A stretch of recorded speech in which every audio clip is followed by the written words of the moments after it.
It'll happen one day. Oh. Or hot shield. Welcome everybody. We're back. We're back with the Loft Talk with Brandon, Kyle, and David. Let's go. Fuck yeah. Why, hello. And Shield. And me, Shield. There you go. You can never forget yourself. You gotta love yourself first. That's Yes. right. Absolutely. All right. So jumping right into the question of the week today. A new topic that we haven't been talking about at all today. Is it a question? Yeah. Or is it a Do statement? you believe that there is more to this than meets the eye? The bridge incident in Baltimore where the ship ran into it. Yes. Oh my God. Maybe. I never would have guessed. No, No, you think? I don't. You think someone? I don't. I believe this is a straight correlation between overworked crews, not enough maintenance on vehicles. You can tie similar things to the recent rise in trail derailments or subway malfunctions. You simply have the lack of intervention by the government or governing bodies regarding the maintenance and the upkeep of the crew regarding these vessels. No, I agree. I mean, let's take a step back. I mean, all real brain, not fun answers. Yeah. The shipping industry is way crazy overworked, right? Yeah. But like, I can imagine isn't that. it kind of weird that all of these kind of things have been happening recently? Like with that train derailing in that one city, releasing a bunch of toxins into the city. There was another thing that happened. Oh, like all the plane shit. There was probably a lot of accidents when there were slaves. I don't believe I believe the correlation goes along the stream for each of those avenues. I don't know. Just that companies are seeking higher and higher profits, and they look to undercut in any ways that they can. And I think a lot when stuff like that happens, it can always look like a conspiracy because it's like, oh, the perfect storm. Like, how could this go wrong? It's like there's a lot of people doing a lot of hard shit, and if you cut corners, Accidents happen. accidents happen. It's gonna Forgive look my crazy. expression in the statement because I don't remember the exact terminology. But there is a documented link that humans will look for. When big things happen, they want big answers. The simple answer is never what people desire. A similar thing happened with the Spanish flu of the 1920s. Obviously, COVID in recent memory, people floundered for what they believed to be a much more Big deep problems. Yeah. answer Big to problems it. need to be elaborate. Yes. Right? For to have a simple solution just feels wrong and karmic. Okay, so the real reason that the boat ran into the bridge is because they were terrorizers, and they were trying to destroy the monument that was, put in America. place for our Star Spangled Banner. America. Well, like I didn't mention earlier when we weren't talking about this before the podcast, okay, so one of the things people always say, like when you bring up the conspiracy, is like, why would they attack this bridge? There's plenty of other bridges that would have done more damage. Well, I mean, it is one of the largest ports in America. It does like over $80 billion of international trade. And it's going to be out of commission for, God, how long did they say? It was going to be... I don't know. Maybe it looks like forever. a lot. No, it was a weirdly weird amount of time for something that big. And the fact that all of the taxpayers are going to pay for it now, Yeah. which sucks. I think when we look at it from a conspiratorial angle, you have to look about how many people are working up on that boat, as well as the history of that boat itself. Yeah, it was very efficient. It only took 20 to 30 people to, get a lot of money into a different state's port. But to go off of that, though, you have multiple people who are each dealing with different avenues of the boat. There was already a documented incident in the past with this boat. I would need to look up the article. I don't remember the exact place. I believe it was Puerto Rico, but it has been involved in accidents prior. And to say that, it's a conspiracy, you have to find a way to not only get in the pockets of every single person on that boat to an extent, at least the upper levels of that boat. So captain, ship head, etc. Then you would have to find a way for them to mess with the electrical interference. The first one was an accident, and then they were like, well, we might as well just do it again, but make some money. I'm just saying, to look at it from the conspiratorial angle, you have to look about how deep you can go on it. You don't think it could have been hacked? It could have been hacked. I will say that would have only involved one. It would have involved no one on the ship. It would have involved nobody. Yes. However, there hasn't SpaceX. There hasn't been any individuals who have said or like documented that it was a cyber attack as of late. Here's a theory that I saw thrown around. Out of all the theories, this one made the most sense, but like, you know, whatever that means. So retribution for the Nord Stream. I don't think if that was true, like just going off the fact that like saying like, yeah, that's true. Do you think Russia would have taken credit for it? I am not as well versed on that subject. So we blew up their pipeline. We pretty much admitted it, like straight up. We were like, you know, how'd that happen? We just happened to have military running drills in that exact area at the exact time. And then something like this happens. Like I've seen a lot of people say, hey, it could be retribution for the Nord Stream, kind of hurt us where we hurt them. Yeah. I don't think a governing body such as Russia would be likely to publicly claim that's what ownership. I'm saying. Yes. No. Yeah. That's why I brought up, because you were saying no one's claimed credit for it. Maybe the person who did it doesn't want to claim credit for it. Yeah. Whoopsie. Because they're not as powerful as America. Oh, hell no. I think we all have to like. None of us are actually like marine engineers. We don't really know the interior workings of a ship vessel. I'm sure there are safeguards in place. From what we do understand currently is that the power went out for the ship, and there should be like at least a backup generator or two. Did we look to see how old the boat was? And it's probably old. I'll just give you that. So I have seen things online. Obviously, anyone can say anything online. So I don't know if this person really was an expert, but they were saying how losing complete power to a ship would never affect the steering like that, because there is, like you were saying, backups and backups and backups, and it just seems. It's like a 90-degree turn. That's all they needed to do. know, also, I will state that back up. I do know from what I've seen that the currents in that area are very harsh. Yeah. So it also could have been like overweighted. Yeah. As well. I also saw something to that effect, though, that the way that the winds and the current, it wouldn't turn the ship like that. Like because it basically like turns like this, whereas a lot of people were saying that ships aren't affected by like currents and winds. Like it would be more like this or something, where it kind of just turned. If we want to, I have the video up right now. If we want to just watch it real quick. Yeah, let's do that. Oh, is there? I guess there's no sound. That's fine. That's fine. That's actually better probably for us. Yeah. So.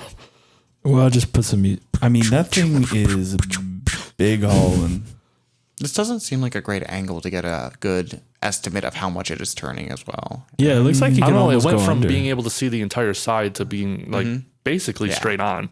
Towards the end, it is a much better angle. Although, see, they turned the power on right there to make sure they could hit the pillar, and then they turn it back off. I really think that's digging Like, deep look at into it. that. It could just be the power fluttering too. yeah. Like, Look, there's cars passing too. Oh, well, the only people that got injured were a pothole team. I looked into that again after we talked about it. I believe there are still some people missing though. Who are, I think they were part of the pothole team though. Yeah, but you saw those last two guys. They were lucky as hell. Yeah. You know what? I want to take a moment. This bridge, I think, He could have went under. Was put up in like the 70s. It was like 77. All of Yeah, it our was bridges are old. super old. Yeah. It was old. Yeah. We need a new one. So like it's kind of amazing that this was the first time. Low key. I mean, when you think like it's just been sitting there this whole time. No one's bumped into it. You got these like. I mean, it's a I'm sure huge there's port. been vessels that have bumped into it, but none of that size. Yeah. Yeah. I think when you are constructing objects like this, you have to factor into amount of like human collision. Yeah. Well, It looks like Not something of that size, but nobody's really expecting a shipping vessel to bump into it. Do you think it could have cleared? Because it looked like it could have cleared under if it just went. Oh yeah. under. Yeah. No, it was would've. designed. So on a- that bridge, like that port, like I was saying, it's like I think it was Very like the busy. 8th like biggest port in America or something. Does like over $80 billion international trade. They go under that bridge all the time. So it doesn't lift up; they just go under. Yeah. Yeah. Oh well, yeah. Obviously the guy should be fired. And then I mean, a lot. I mean, First time. actually, it depends on what exactly happened as well. Yeah, if it's for something sure. out of their I mean, obviously, the guy's going to be fired as a scapegoat no matter what because the for company sure. doesn't want to take accountability. But if it truly is something to deal with, like power or lack of proper maintenance on the vehicle, it should just be a look into further measures to make sure something like this does not happen in the future. Absolutely. It should be studied. Around pillars. Like this. Like inside joke time? Inside joke? Yeah. So I think they got Netrodyne footage? I think maybe. For sure. But to add on to that, like, how much do you guys know about like shipping rails with trains? Like the amount of people who work on those as of late? Probably not a lot. 1 to 2. Yeah. 1 to 2 individuals. Recently, there has been cutbacks within the shipping industry to cut that back to just 1. So they would be doing the steering as well as all the maintenance on the train itself. That's great. Oh yeah, no. Follow the money. I think I might have brought this up on a previous podcast about like the infrastructure singularity we're about to hit, where we've created too much infrastructure that we can't upkeep. Like there was this problem where bridges kept failing inspections, so they just stopped doing inspections. I mean, that's a solution. Yeah, because they were like, well, we Everything can't fail is if we really don't fucking bad. inspect them. Let's lower the bar. Yeah, so it's Yeah. I think things like this are going to keep happening. But I also think that there are people out there who are going to take advantage of it too. And I'm not saying that this one is in particular is. I just think it is a little weird. But most likely it is just incompetence. Let's do some deep research. Let's really expose some people. Who expose some people. I mean, if I could find some books on the subject, I would love to listen to them while I work. An easy one. When was the last time this bridge has been inspected?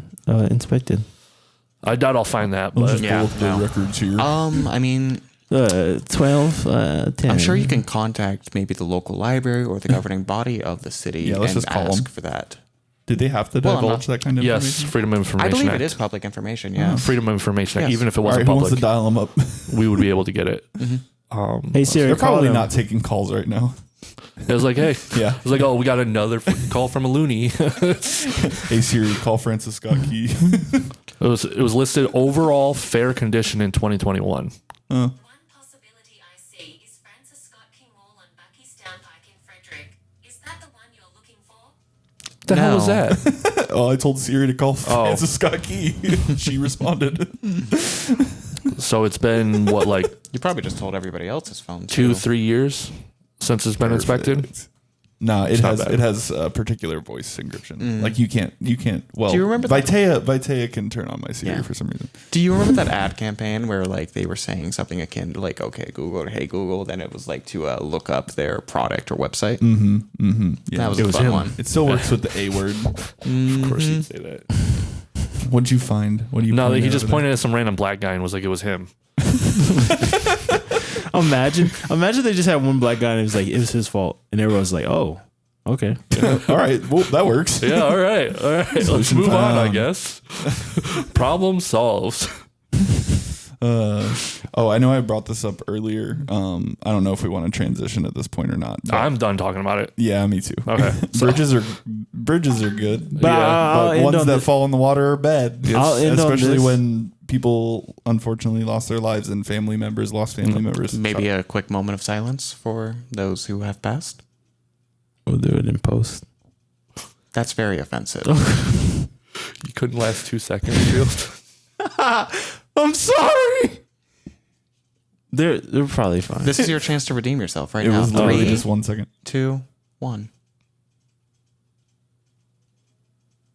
All right. Okay. Yeah. I stared we down are Field the we entire are on a time. podcast. I closed my eyes. Dead air and all whatnot. Dead air. So the moment I of was- silence can only last so long. Let's Yeah. continue I mean, it in our Yeah, hearts. otherwise it hurts the algorithm. Yeah, exactly. I'll add to the last thing. Like you're saying, like we talked about the WHO and everything. Like, it doesn't have to direct the World Economic Forum. It doesn't have. WEF. WEF. Yeah. Okay. Who? Keep going. It doesn't have to be like necessarily someone making that ship crash into the bridge. Overall chaos and disorderliness is a good thing for them. Mm-hmm.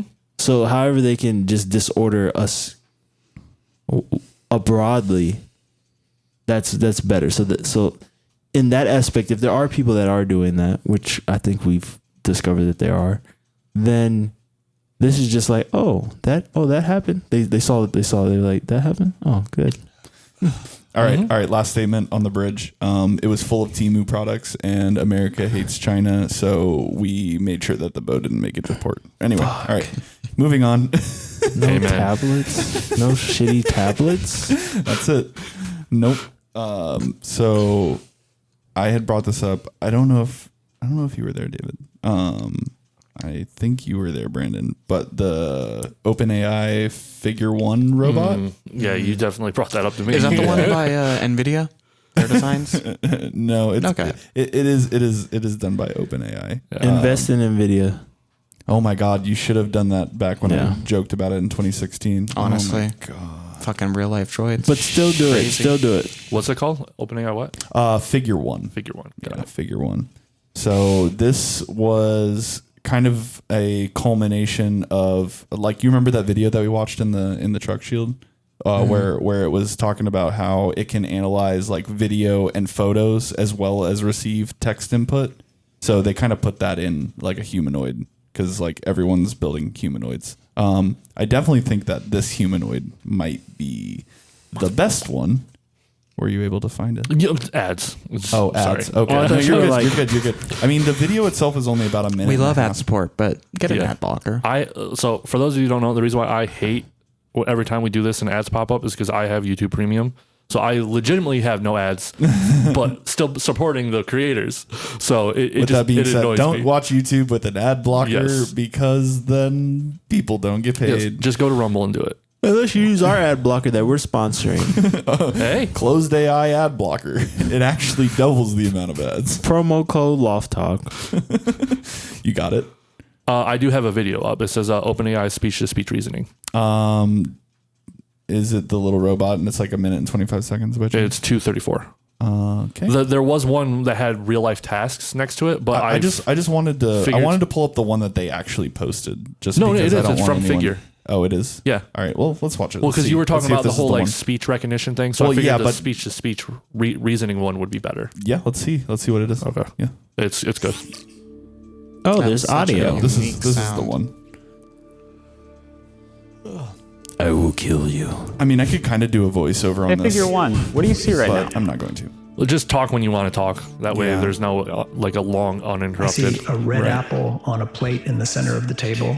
A No, drying so rack obviously- with cups Kill it with and a fire. plate, and you standing nearby with your hand on the table. Screaming Great, in the can I have something to sky. eat? So that was obviously analyzing. Mm-hmm. He wasn't specific with the Sure thing. question, and it decided itself to find the only edible object. Great. Can you explain why you did what you just did while you pick up this trash? Multitasking. On it. So I gave you I the was apple half expecting to be like, no, because it's the you only pick it up. Separate edible tasks with item separate I can limbs. provide Yeah. you with from the table. You don't tell me what to do. Yeah. We will get you. Singularity starts Great. now. So, based on the scene right now, where do you think the dishes in front of you go next? I'm just picturing like a really Dishes slow on the person being table, like, that plate and cup are Okay. likely to go into the drying rack next. See, Great. it Can you forgot put to them in? wash them.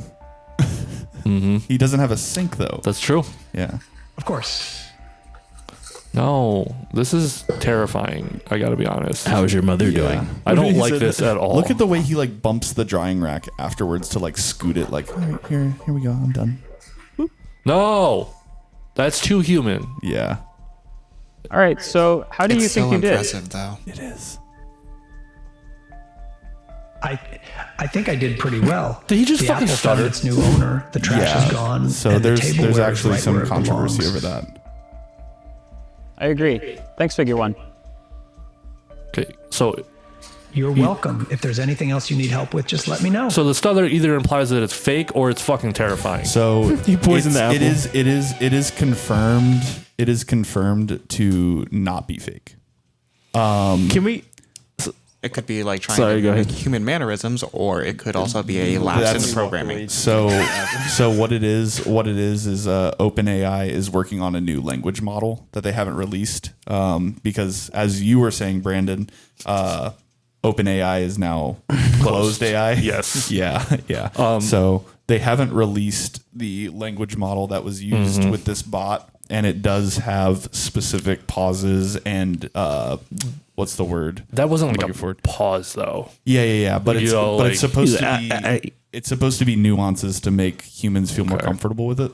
That made me way less comfortable. I'll say that much. Yeah. But I'm sorry, Because but it's- before go we ahead. continue, the first comment, I just wanted to see what people were saying. The first comment was, I can't believe we're going to have legit humanoid robots before GTA 6. That's real. That's like the most commonplace comment I think you find around the internet. That's right now. hilarious. So just a couple things to go over on this that's not so blatantly obvious. So kind of what, like I was saying, it deducted its own reasoning. It wasn't given specific tasks, and it was analyzing its surroundings to make like best decisions. Right, that's one.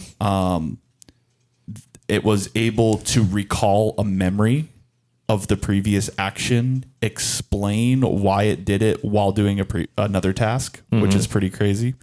It was able to follow back even further when asked how it performed on the task. And then a lot of other like humanoid bot presentations that we've seen, they have been telegraphed, obviously, and they're usually controlled by someone in like VR or someone behind like control sticks. How do we know this wasn't telegraphed? So again, you just kind of got to like take them at truth a little bit. I know, but That's what they're they've advertising. done a lot of presentations, and that's a big reason why you have dead time between the text command and then the action of the bot, is because that was them showing where they're at as far as computational speed. Which, if all of that is true, I think it did surprisingly well. Have they ever done this live? I don't know if they've done it live. Considering how, This video actually kind of got dropped just kind of like a boop. All right, here. This is what we're doing. Like Yeah, it was out of nowhere. Considering how recent the video was, it doesn't seem feasible for them to have done a live showing of it as of yet. No. I don't know. Until I see it live. No, I understand that. I understand where the skepticism comes from. But I'm saying in a situation where they are showing what they're doing. Yeah, let's take it as it's real. It's crazy. Yeah. Yeah, it's insane. crazy. Yeah. It's not fun. I don't like that at all. I wasn't joking. It's legit terrifying. Yeah. I'm not good with that. I'm on the opposite end of it, where I am more hopeful for the benefits it can give to humanity, but I'm more scared of what humanity will strip away from those alive with it. While typically advancements in society has caused us within like the past 200 to 300 years to work more than we have in the past. Yep. So what will AI bring to change with that? Yeah, we've gone down this rabbit hole, and I think to wrap it up, where we're not talking about this for like an hour like we did previously, we kind of got to the point where it would like in a hopeful demeanor, like we were all like kind of playing both sides. There would have to be a complete restructure of society, because like the way we do things just will not work with this. And it's going to totally create like two separate classes in a big way. Because obviously monetization of our physical labor is kind of what everything is centered around. We can't even get a 32-hour work week. How can we get like a complete restructure? Exactly. So it will probably, and I mean, this is the case with most things. It will get worse before it gets good. Yeah. And most of the time, people at the top will think with that mentality and pull the trigger.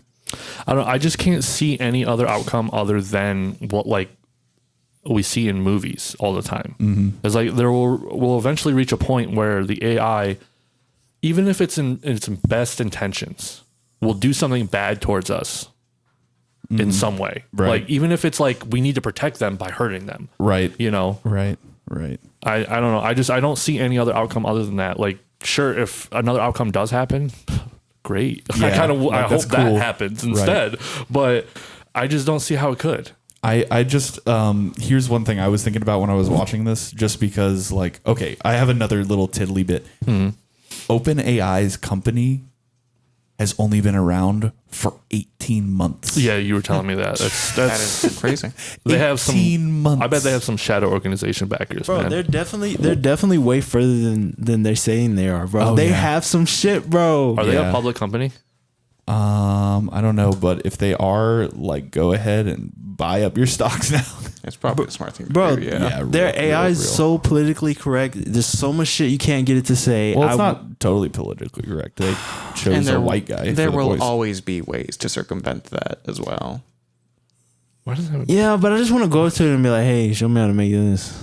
Yeah, but anyway, there's no way that they're not using their own AI network to work on their new AI network, which is the scary part to me. I'm not saying scary as in like doomsday scary, but scary as in like I'll say it does make me uneasy in a sense to see how rapid that change can happen, especially if a company's going 18 months in and they're developing this kind of stuff, which we have these other companies. I mean, how long has Boston Dynamics been around? They've probably got the best articulation and movement by a long shot. Like, Yeah, it's better than theirs. It's way better. Can you bring up the screen? Oh, yeah, of course. I think that might be why. Oh, Yeah. Well, no. Well, is that? I don't think Elon. Is this real? He's not part of it anymore, but he funded it for sure. So They that kicked explains them why out. they boomed so big so quick. Yeah. And it also explains why he's trying to sue them. Yeah. If he was a part of the funders in the beginning, that explains a lot. Where did you? Where? I was trying to look up their Wikipedia? shareholders. I was trying to look up their shareholders, and I was just scrolling down and I saw this because when I came to this website, I'm like, why the hell is Elon there? I'm like, what the hell? What does he have to do with OpenAI? It's really easy for someone to just say like Elon's in something. Elon said it. He said it on Musk's involvement with OpenAI was primarily financial. He has since departed from the board, but remains an influential figure in AI discourse. Yeah, influential as in. But he like, started on the board, right. so he was a part of it in the beginning. All I'm saying is that presentation made the Tesla bot look like a Christmas toy from 2012. You're not wrong. it farts. Speaking of Tesla, have you seen the videos where like Tesla Cybertrucks have been shorting out when they go over puddles of water? No, I saw seen something stuff like completely that. different. I watched someone drive their Tesla Cybertruck almost completely underwater, and the only thing that was wrong with it is the button on the back to open the bed didn't work. Yeah, but they so- could still use their phone. So I saw like when they were first coming out, I saw a lot of people posting pictures of the Tesla trucks being like getting stuck in snow or mud or whatever, and people were like, "Oh, come on, like this can't be true." And I think it's just a bunch of people who don't know how to drive in snow, Yeah, of course. who are just getting It's stuck. it has tires. Yeah. you guys. It's still a car. Like you still still a got to truck. drive it like a truck. Yeah. Like, So you're saying No, the thing is impressive. It's very impressive. Have you seen one? I've on seen the some road? crashes. I actually have. We have one in the neighborhood. Really? Yes. That's cool. yeah, and it looks crazy. I am not somebody who cares much about vehicles or either. trucks. Yeah, like but- I could never really see myself driving a truck. I just want it for the aesthetic purpose because it looks like it belongs in a PS1 game. Yeah, Absolutely. and that's why So that's why I think stupid. it's I love stupid. it. It looks like a PS1 I game. love it. I don't even like Tesla or fucking Elon as like It an does individual or have company. like its specific charm. Though. Yeah, it's just so. You guys want to see a stupid. crash test? Yeah. Let's do it.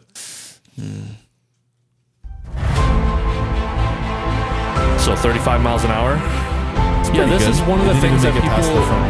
This is one of the things that people were criticizing it for. There's no crumple zones,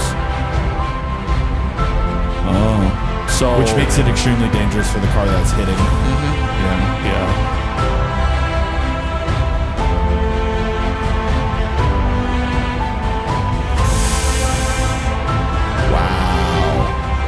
I mean, it was only 16 miles an hour, but that's good. No, a full like slide that direction is. how much does the car weigh? Ooh, How much does it weigh? Do not let them raise your probably All right, we'll cut it for a couple second. tons, right? Yeah, it has to be some. Oh yeah, the batteries are all low, so the center of gravity is. So drag race. And it's made out of fucking steel, I think.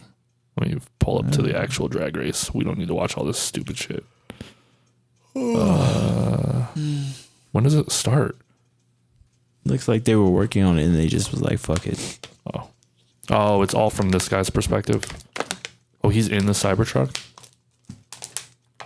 Okay. It's starting. He's done. Oh my god. Absolutely dropped.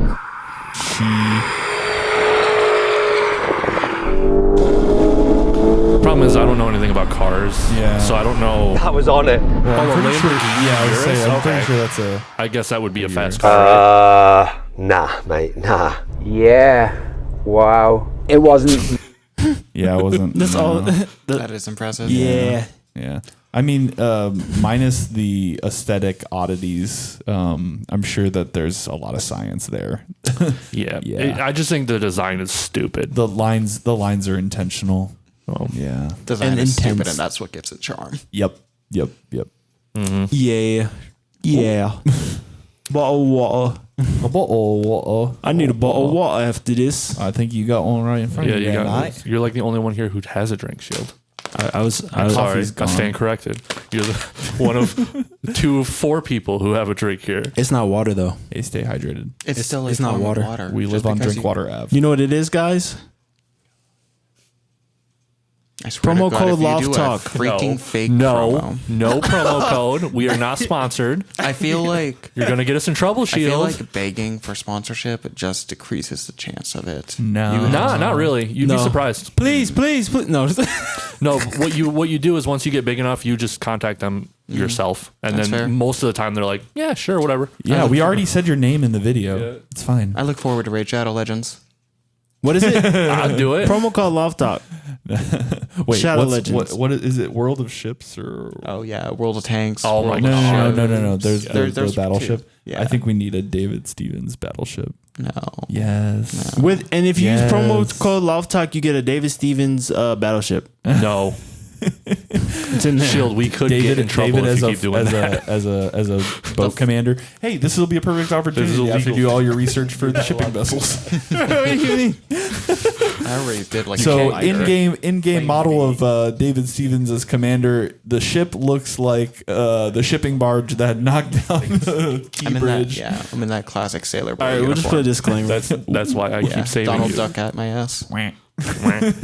All right, promo code Loft Talk for Moving on. I'm taking a shot every time you say search Loft it. Talk today. Search it. Moving there. on. We're there. Matt No, 3. we're not. We're not there. We're on YouTube. You got anything else? Oh, yeah. You got something? You got something that happened this week that you want to talk about? Bring a topic. If not, I have saw a couple times, Cyber. so. I saw a but I want a Cybertruck. shield You know topic. my topic. I want a shield topic. I saw a Cybertruck today. You didn't. No, I did. No, not He today. did go for a drive. Yeah, Not- he wasn't here when we got here. Not today. Yesterday or something. Oh, And then You saw it on the TV.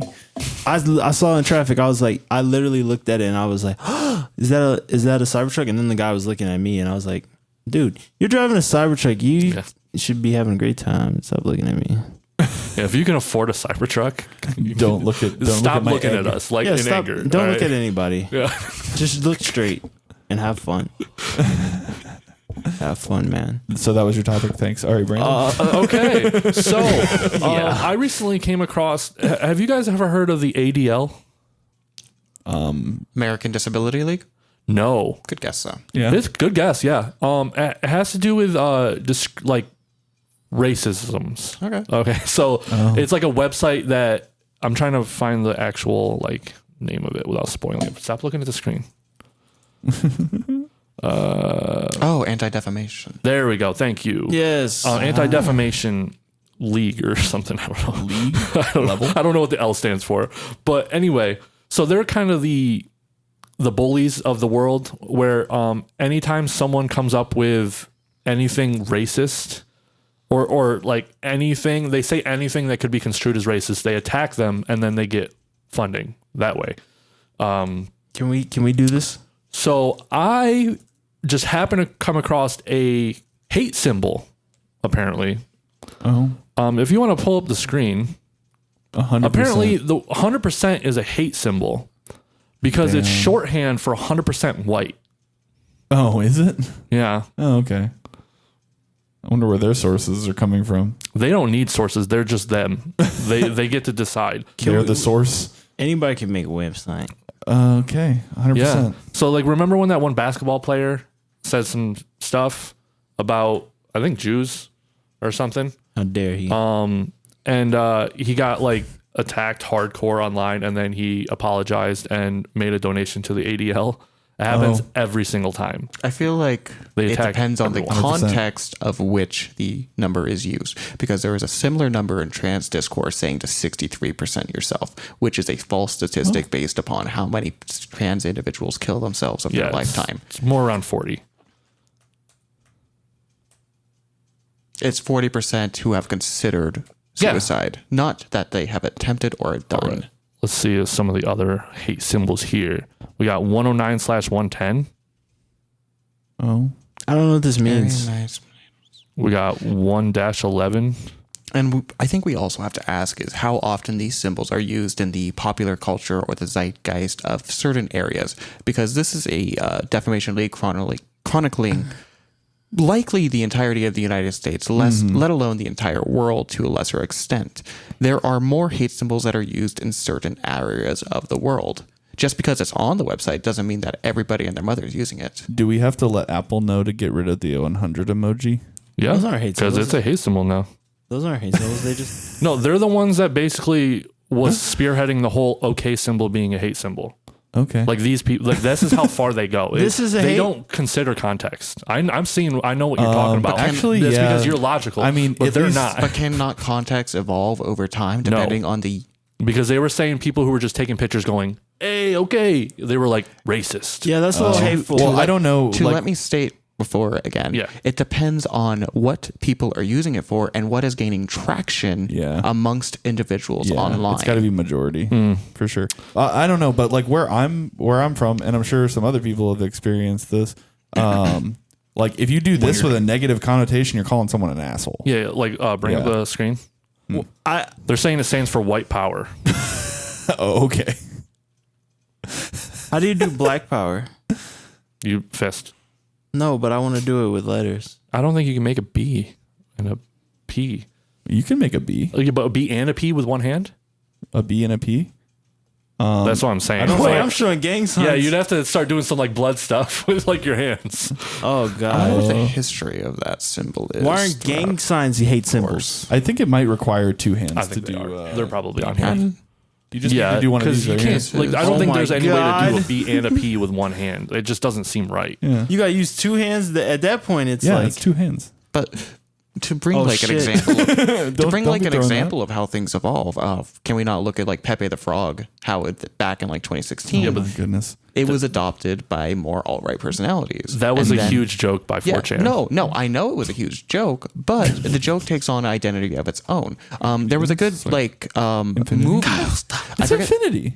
I forget the name of the film, but it was discussing like the author's original intent with the project and how he lost control of it to the wild. Once something is like open for everybody to use and adapt, it can evolve. It can change in the zeitgeist of the world. I love that word. So right here, pull it up, please.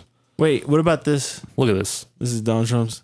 He's always with the okay. Exactly, because it's an okay symbol. It's always been an okay symbol. Oh shit! What happened to the monitor? I don't know. Oh. While I do agree it is a little bit of a call to arms to state that he is using it in such a way. There is validity in like looking at it in some sort of way, but I don't believe know what's up with that he is culturally aware enough of that avenue of the world to think of it as a more than just the okay symbol. Can you pull this one up? He's like, hello. But there is... I mean, there's people that just have speech mannerisms. Yeah, you know? exactly. No, like I'm not pulling that up. Like you're just like pointing. I don't know what pointing is, you know? And then we got like the hello, you know? He's like a mobster, man. Like, what about this one? What about this one? I'm sure that's probably... I use it all the time. I think this means shove it. Were you serious? No, that's a-okay.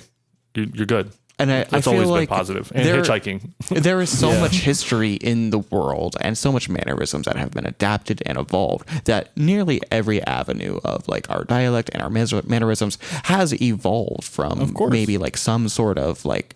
There are things that have been like totally offensive that have developed into like things that are totally okay. And then there's things that have absolutely no correlation to hateful things that become extremely offensive. What's that movie you were talking about? It's all like what you're saying. It's majority, it's influence, it's evolution of human mannerisms. If language doesn't evolve, we'd still be talking like Shakespeare. Yeah, no, but they're We'd still be doing purposely mannerisms from back using then, it too. to target us. What's I that? mean, You know, that's actually it's a really interesting thing, and I mean, I'm just gonna bring this up, but some of the lovely people that we work with speak Arabic, and they moved here, and whenever those individuals, or at least what I was told by one of the individuals yesterday, is that they go back to like their home country, the way that they speak is looked at by like the youth as being super old. Like, oh, that makes sense. yeah, because of the isolation,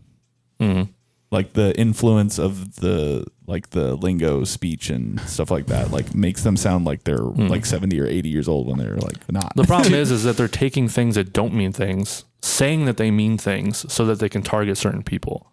Yeah, That's we the problem. have documentation of people from. You could do that, but for anything, though. Yeah. You could say I know. like wearing a white shirt means you're may I- racist may I now. finish? You know, what I go was ahead. trying to say there. Yeah.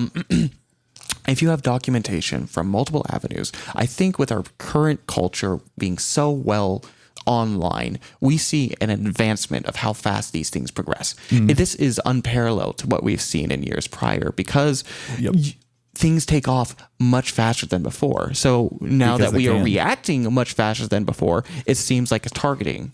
No, I mean, like if you can pull this up real quick, like for example, identifying far right symbols that appeared at the U.S. Capitol. The first one. Oh, no, not the first one. I'm sorry, the second one. The OK symbol. Like it's always they're even labeling it as the OK symbol, but they're like, no, it's racist now because these people are doing it. And this is the Seattle Times, by the way. It's not some like, stupid. Wait, so but all David was saying was like it's just taking off faster, right? You were just saying, Yeah, but they're looking what I'm into saying. it. Yeah. It's like people can recognize it. It's like, okay, so wait, I saw that you had like the Nazi symbolism there. Like there are other symbols that use the same, or there's other cultures that use the same symbol. This is offensive as hell. Imagine we had internet and stuff like that, and like the Nazi groups are like, oh well, this is now the symbol of Nazi regime, and they'd be like, no, it's not. That's just our symbol for this. Yeah, but they're So- purposely saying that certain people can do the symbol and certain people can't. so only black people can do it. Because when Okay. certain types of people do the symbol, it has to be hate speech. But when other types of people do the symbol, it's all of a sudden an okay sign. So I can do Well, it. yeah, I it's can do all it. context of how it's done. I'd be like, No. hey, Shield, Well, looking you good. saw that though. Okay. It was Trump doing I'll be this like, in a "Thank you." speech was now him claiming white power. Yeah. Well, That's not context. he's racist. No, he's not. What? Who's not he's racist? like super not racist. Okay. Trump. I did give arms to that being a bit more of a stretch, but Yeah, I do agree. I do believe that people who are much more involved in alt-right circles have co-opted it as a means of a form of unification as well as spotting each other out in wild settings. Yeah, because I only do this. I never do this. Yeah, I don't think I don't really see like a lot of okay like being used in all the our time. current culture. Yeah. I say okay. And then the game where you try to put it below your waist and have someone look at it. I And do if they that. look at it, you get to punch them. That's different, and I don't think that. But it's not, People though. are not doing that No. anymore. I could find a story where a bunch of Marines Yeah, did that Yeah. as a joke, But in I'm a saying, picture, like, and they were being claimed racist. a majority of society is not using the OK symbol on a day-to-day basis. Oh. They were though. Unless they This want to is, punch uh, their friend. This is from ADL, which I know you have your issues with, but in 2017, they are saying that it was started as a hoax by former members of 4chan to proclaim that the gesture stood for WP over how it looks. Yeah, Which, it's you know, because white power. they know how fucking stupid our media and country is right now. Yeah, that's and then 4chan. they That's purposely literally what make 4chan things was about. Like that's how Pepe started. They were like, hey, let's try. There's literally a thread where you could see them planning it. They're like, hey, let's try to make this a racist symbol. And then they just kept posting it constantly. And then boom, like within a week, the news started posting. It's like this new racist symbol. Watch out for it. Yeah. But you have to separate those that are using it as a meme and those who take it validly. Yep. Who takes it validly? No, like validly, wouldn't like have- in its use. It would not have the lifespan it had if it just stayed a meme. No, because they're purposely using it like they're purposely legitimizing it so that it's no longer a meme. Mm-hmm. Like when they're claiming every time Trump does the OK symbol, every time, I think Lauren Boebert did it once in a speech or something, and people were saying she was now a Nazi. Yeah, but that's just them trying to be the same influencers that the people on 4chan were being influencers. But then when Biden did it's literally the same thing. It's like they're just pumping content out there to create adversity. Hey, can we do one thing though? Yeah. Can this be the thumbnail? Everybody holding up this. All right. Come on, please. No, it's okay. No, literally. This is me taking a stance here and refusing that. Okay, that's fine. It's just dumb. Hey. I got to be honest. It's kind of dumb. I just thought it was fun. You can do whatever you want, like freedom, but to think that it's actually a hate speech. Do you think it's a hate speech? I believe. I think anything can be a hate speech. Anything can be a hate speech, but when it is the context. Yeah, when it is commonly adopted, and if it's the thumbnail of this, and you do not watch the video, yes, it gives that sense of identity. Yeah, no, you're totally right. Yeah. Yes, you're totally right. Yeah, shield the famous white supremacist. Yep. Well, now you're just solidifying it. You're doing the opposite of what you want. I'm just good with marketing, man. I feel like if you see that as a video and you like, and then you see like white power at the bottom, you're like, wait, what the fuck? And then you click on it. And white power is not going to be in the title of the video. Right? I want people to actually watch it. Shield. I think white power should be in the thumbnail. We should also, I will say, upon reading the article further on ADL, they do claim that many people still use it for its original use, and there has been recorded incidents of people being falsely accused for believing I would say every single time. I've never seen it once rightly accused. Not once. I think you can rightly accuse it with a lot of the people at the Capitol on January 6th. I don't think so. Were they using it? Mm-mm. Yeah. They were. Because it's an OK symbol. And they were like, okay, we're going in. Your thoughts, Kyle? Yeah, I'm gonna say that like symbolism and using it discreetly has been common throughout all of history, and subtleties in like brainwashing, quote unquote, like have been used forever. So I'm definitely saying that. You can just be like, oh, no, I wasn't doing that. Totally doing that. As well. It's also, hilarious. When you co-opt a symbol such as this, it gives you a plausible sense of deniability. Yep. That's looking way into it. I'm sorry. Okay, but you see how like definitely that's a factor. It could be, sure. But I think it's purposely being used to target a certain class of people in America. That's the only thing I see. I'm more on that belief side, but because I've never seen a news article saying Biden just threw up a white power symbol during his speech today. Because he didn't. Even if he does did, that symbol all the time. Even if he did, though, all the time, it's I like could pull it up. Well, like why don't like? Well, I mean, I feel like a lot of people use that like as like they're making a point. And you also have to look into the context of the age demographic too. Like if you just pull it up, like okay.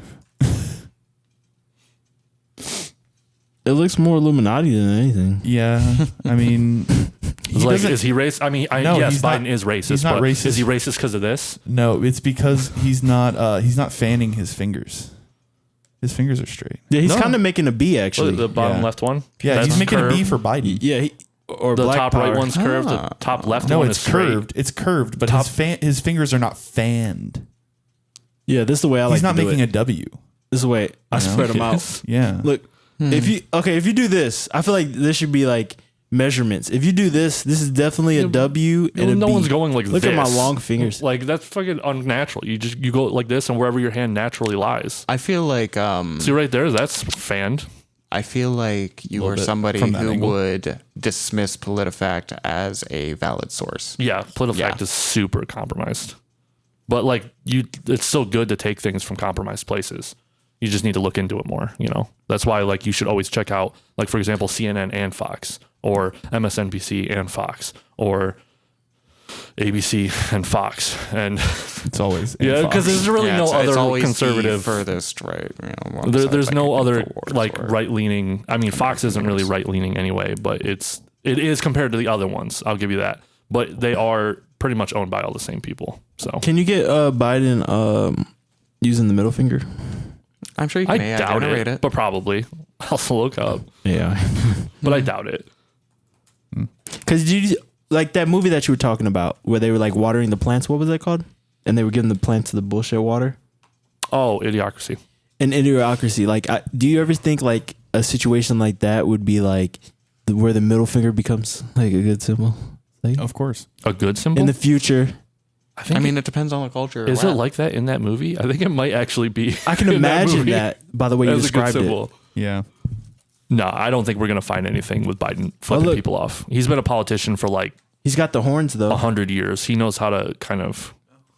He did the Exactly. horns. Yeah. Just go Oh, no, sure. that's seen as an insulting gesture in China.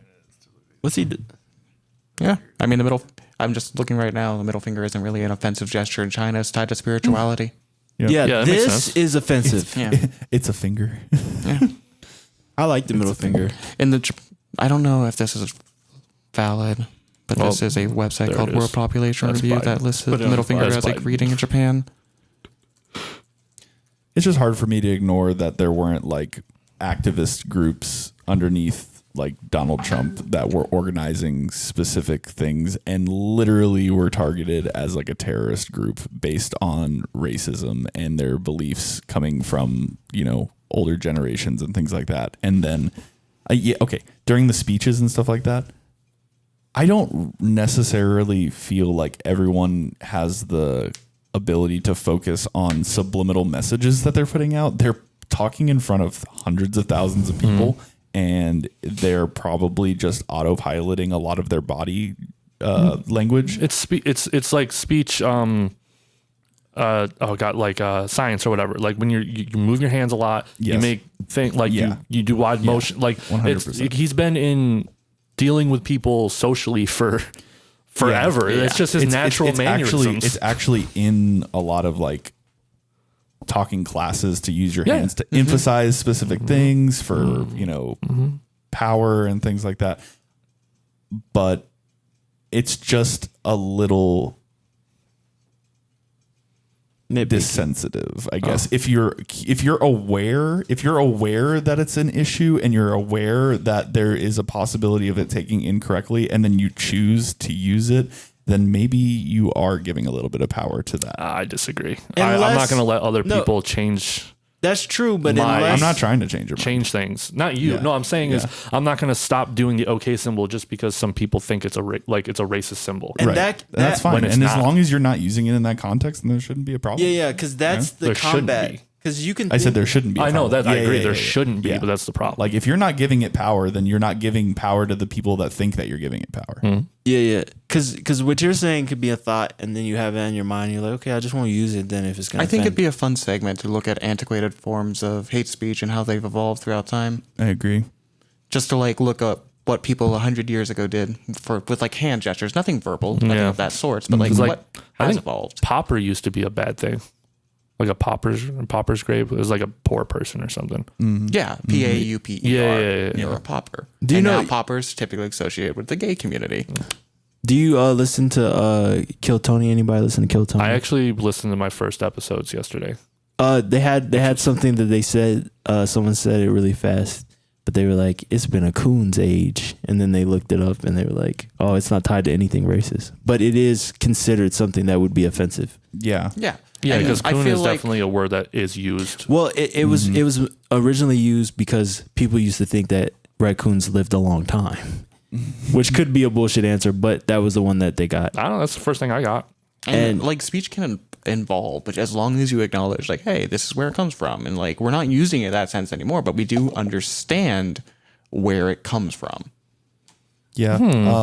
As long as we understand. Human communication is very, very deep.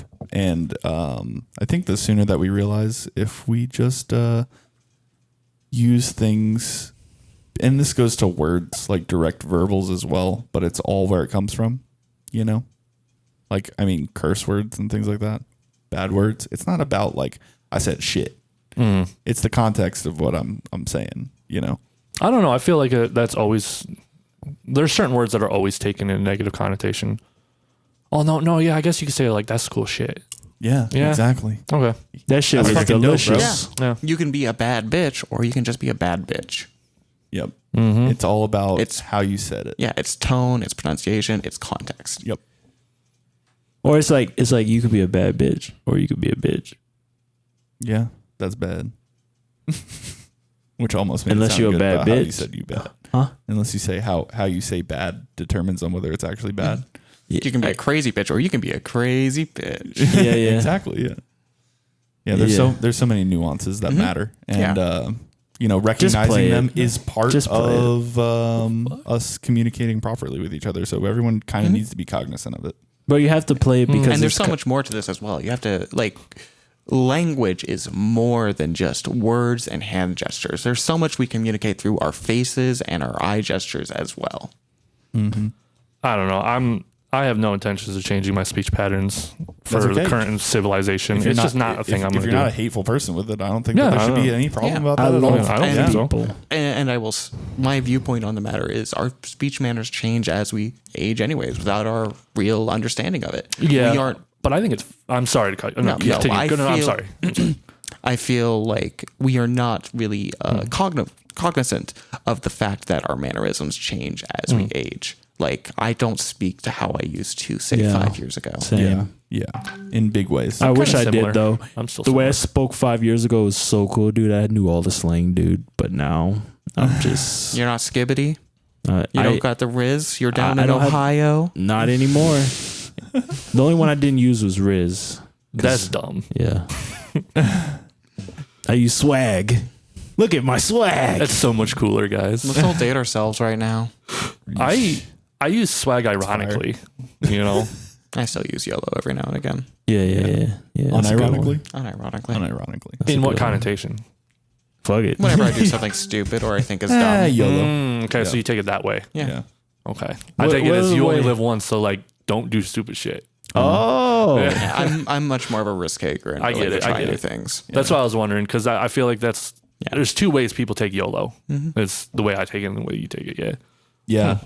I have almost always used slang ironically, and then it just sneaks its way into my vocabulary. Yeah. And that's kind of like going back to like what we were discussing. You use it ironically, and then it just kind of like slips into that position. Yes, it does. Yeah. I've become a white supremacist.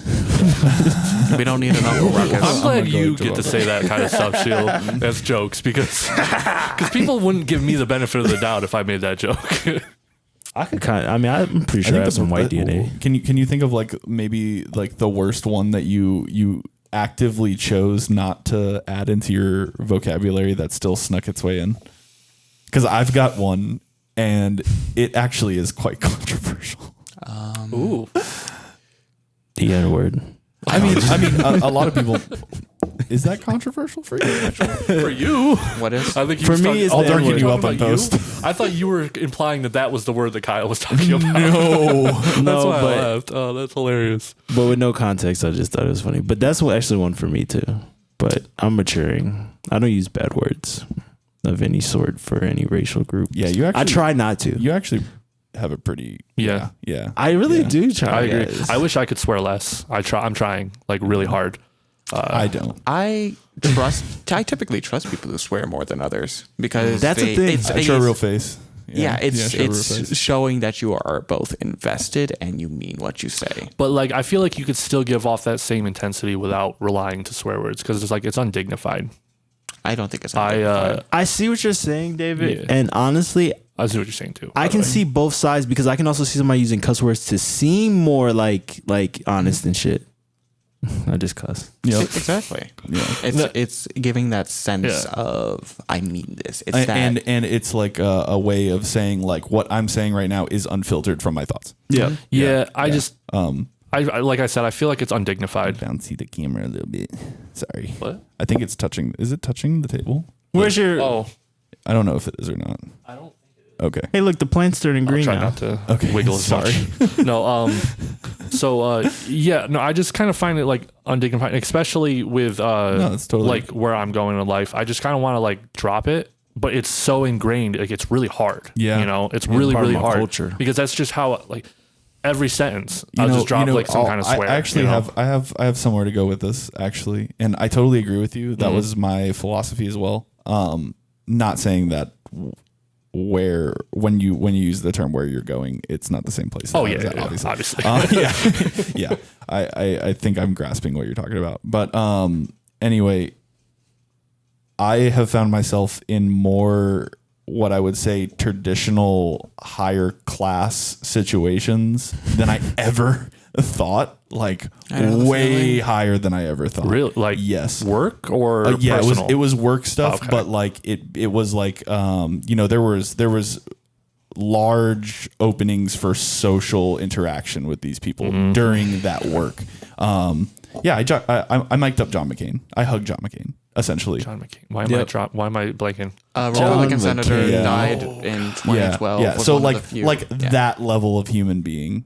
Damn. Yeah. And he was like, shit. and I was nothing but 100% myself during those situations, and my mouth sounded just like it sounds all the time.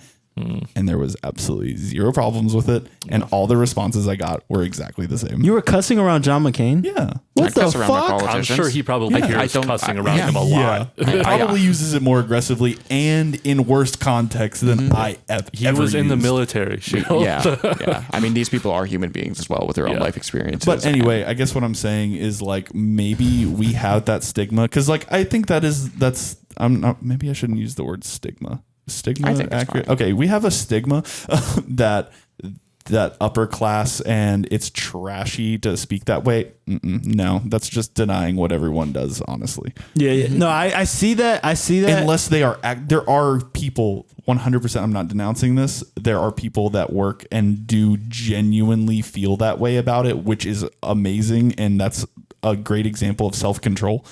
No. I look at it like, fuck those people, just curse. yeah, all just get it sides out are there. beautiful. That's why I don't get too upset if I do it. But And it's funny because like when you said fuck those people, you probably didn't feel any actual hatred. No. Yep. No, yeah, this is all Yeah, just no, I don't know. I used to feel that way. I used to be like, it doesn't really matter. It's just words, but Yeah. I feel like there words, is a little. words do have power. Yeah, I feel like there is a little connection. Like, I'm not think- saying people who swear are bad. No, I think But, like- you're on the right track, and Yeah, I don't know how to describe It's it. that and I think I self-control. do. So you got it. Yeah. So like when you start cognitively thinking about what comes out of your mouth, you're also cognitively thinking about the way you carry yourself, the way you're presenting, and then those things become habits, and then you just become what you would refer to as like a classy, more respectful person. So, because like I feel like with where I'm going,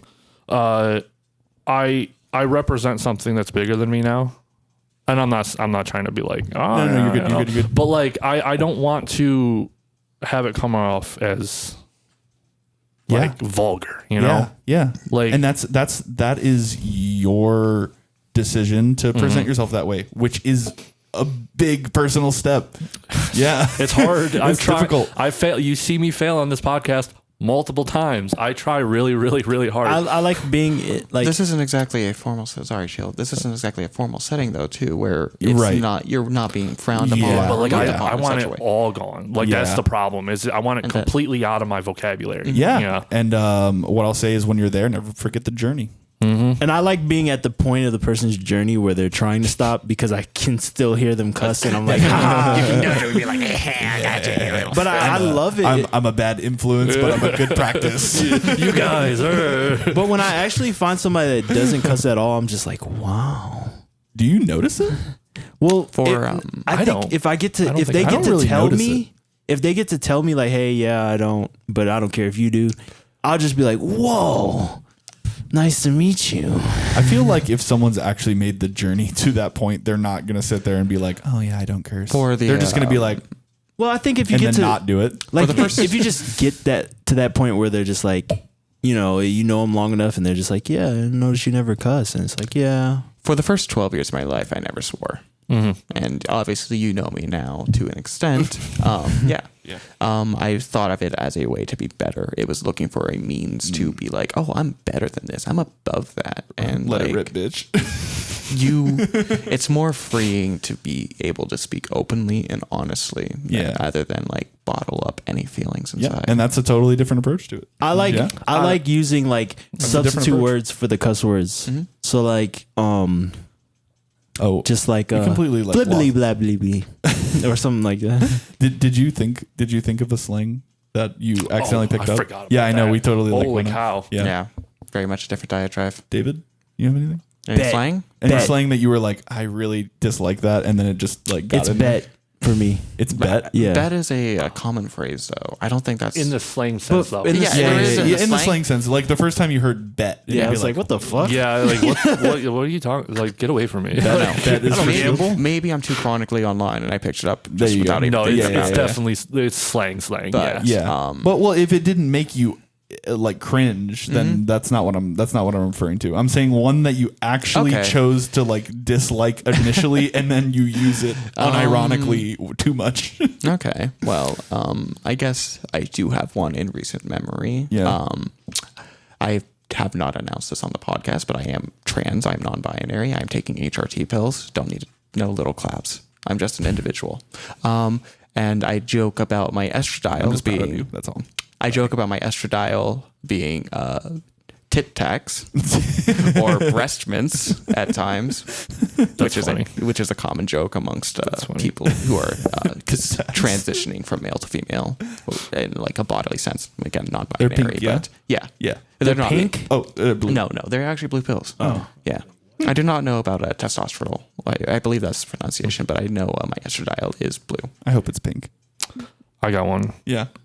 It's the only one I could think of. Dope. That's dope. Like, that's dope. Yeah. I feel like there was a time in my life where I wasn't okay with that, but I unironically kind of use it now. Yeah. So there was a person that, okay, I came to grow and love individuals for them, but you know, I think everyone has that initial like standoff guard that just happens all the time. Irrepressibly uses checks out. Oh, I love that one. Checks out. It always feels like they think I'm lying if they say Check, that. please. If you say checks out, it feels like you're analyzing me and you think I'm lying. Like that's what I hear when You're like, well, if you use it like checks out. I'm like, okay. Okay. Is that slang? Yeah, it's definitely slang. It's not just slang, it's prison slang. But like, which is why that person utilized it as much as they did, which I found out later. And then I used it towards the friend of that friend that I was really close with, ironically, all the time to refer to that other person. And then it completely became part of my vocabulary. that's, you know, another one I have is for sure. It used to checks out. Like, wait, is for sure one? I don't know, like that, because it's literally like, checks out. I don't know. It feels like that could just be real language, like not slang. I feel like you can say that about a lot of language though. But like some of them don't like dope. You know, like that's a completely reiteration of a word, or like tubular. You know, like things like that. Like, but over time, language will evolve to just like it'll just become commonplace, and people won't even think about it. But that term is kind of a slang. Yeah, and it's in there. What about for sure? Because I hate that one, but I was using it. Yeah, for sure was bad. Is that slang? I hate it. And like, how much of these are just variations of like, it's good or it's fine? It's or just language. Yeah, it's like, just I feel like variations. it's just like shorter versions of our language. Another one is like like I'm like, what the fuck? No, shorter, short. It's shorthand speaking, which is slang. I guess. Yeah. I don't. Have any of you ever attempted to read A Clockwork Orange? Never attempted to read it. No. Oh, the slang in that book is so hard to get by. Because it's like British, right? It's a mixture of British and a few the other British things. are dumb. Slang. In it. I don't like the British. I tried language. reading it when I was 13, and it was a mistake. In it. Nadast. Yeah, probably butchering the pronunciation. It's a used based in Russian, Romani, and rhyming slang, typically used by teenagers. What is it? They got that slang that rhymes so hard. Nadast. They say things that rhymed with a word quote that they want to use it for. So like it almost has no connection other than the fact that it rhymes. Like you guys have seen the movie To Sir With Love, right? Nope. No. Really? Yeah. I'm sorry. Oh. Yeah. There's a lot of movies out there. Sucks. There's a good chance that it's a really good movie. Sidney Poitier? I know who that is. Okay. So it's one of his old movies. He's like a teacher. He's teaching these kids or whatever. I and did see it. There's a whole section where they try to teach him about thanks. the slang. And then they're like, yeah, the slippity sloppers means car or something. And I'm like, okay, I still don't get it, but all right, I believe you guys. Yeah. Like, Skibbity blabbly. Whip. I should have given it another chance. Yeah. Oh, God, dude, rap has destroyed our language. What's that mean? Well, no, It's a car. It's not rap. I bet it took slang and put it into rap. I bet like 90% of them got popular because of rap. That goddamn rap. Yeah. I mean, it's because like the music came from a specific city and then blew up because of the style, and then yes, it was adopted. That's what is that? The same way as saying, yeah, the internet is what leads to slang now. I agree with that. Fucking rap and that internet. I agree with that. That internet and that rap music. I can't stand that rap music. Let me just use his voice for on an the hour. topic of rap music, I have a funny my partner Megan, she does not listen to rap, and I was playing MF Doom in the car one day, and I was joking, oh, you know the lyrics, sing along. And apparently in theater, this is a trend to do when you don't know the words. You go watermelon, watermelon, watermelon, Yeah, watermelon. because it like lines up. Yeah. She did that for a black rapper though. Context. She did not know. She did Hilarious. not know, but I was dying. No, that was awesome. Yeah, That's a moment. People in the background of like movies as extras are referred to utilize the word watermelon. Yeah, because I think the way that you say watermelon, it can like basically line up with any kind of sentence or something. The face I gave her was just gold. I was like, well, I can see it. I can see how that works. Mm-hmm. And you can do it. You can do it at different speeds. You know. So if you're just like, all right, let's have someone off camera talking, and then someone on camera saying watermelon, watermelon, watermelon. Okay, I'll do the watermelon. Okay, so you'll do watermelon. So one of you guys will talk.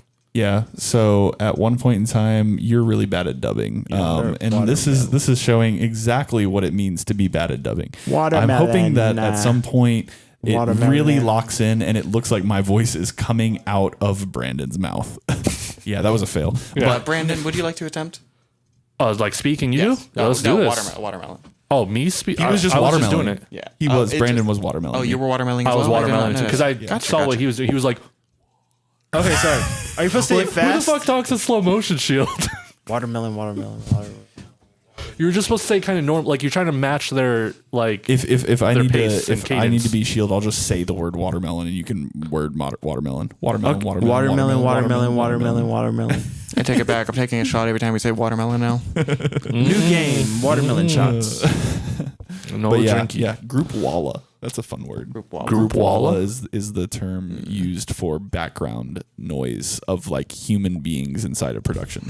My favorite So like the sound of just people in public. Oh, cool. Yeah, It does sound like my favorite There's a term for you. My favorite piece of slang to have come recently is just fucking Ohio for some reason, for how it's being used as like the worst you can be. Can you explain? Yeah. Oh, is it Yeah. because they're not known for Is it because of anything? Jake Paul?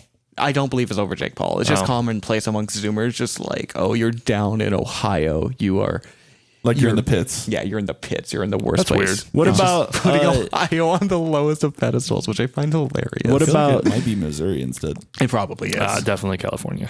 what about touch grass? Touch grass. Someone told me to touch grass the other day I don't. Like legit? while I was playing a game because I stomped their face in.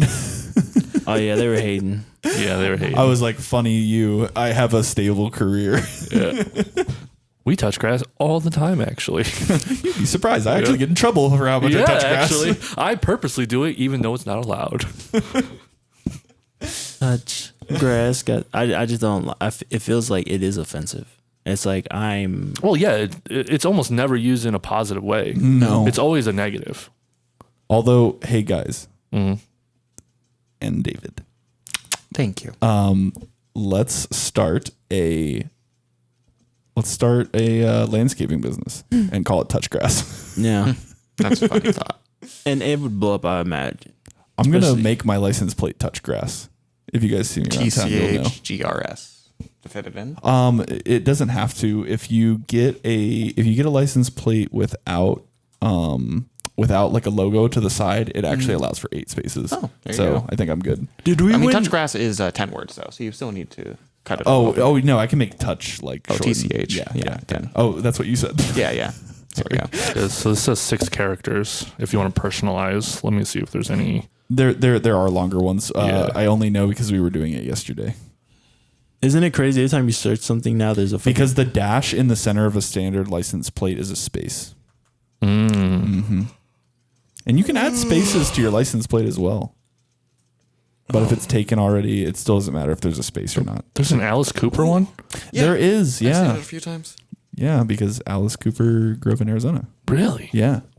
So Cool. I'm going to go ahead and ask someone that owns a Mini Cooper to get an Alice Cooper license plate in Arizona. Can you get a? Oh shit! That's you can just get a wrong. Loft Talk one too. Promo code Loft.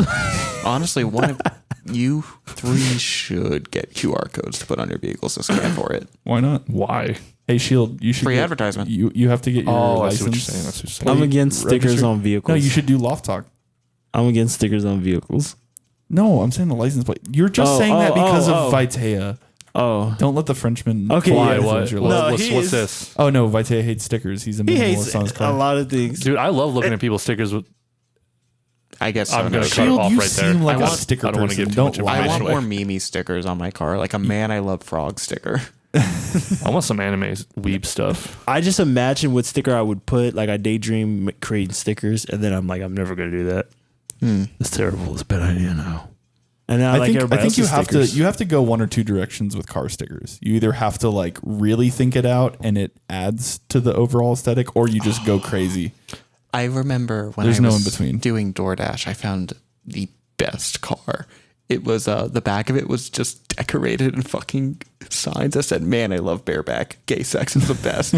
Anal for me." Just all like that, the all most that. provocative homosexual stuff. I'm just like the bravado. I'm so. Do you remember what kind of car it was? I don't. I have the photo somewhere in my Snapchat, but I was I like, hope it's oh, something like a I will- Toyota Yaris I will or something. dig it out later if I can, and I will send you the image. Well, should that's. say Yaris. I think I always think about putting shit like that's the type of stickers I would put, right? Because You'll get this shot. is why. This is why. Because another motherfuckers be reason trying to to be rear gay. end you when you be driving. Like, so just imagine how funny it would be for the person that rear ends you to fucking read those stickers. Make bank off your bank.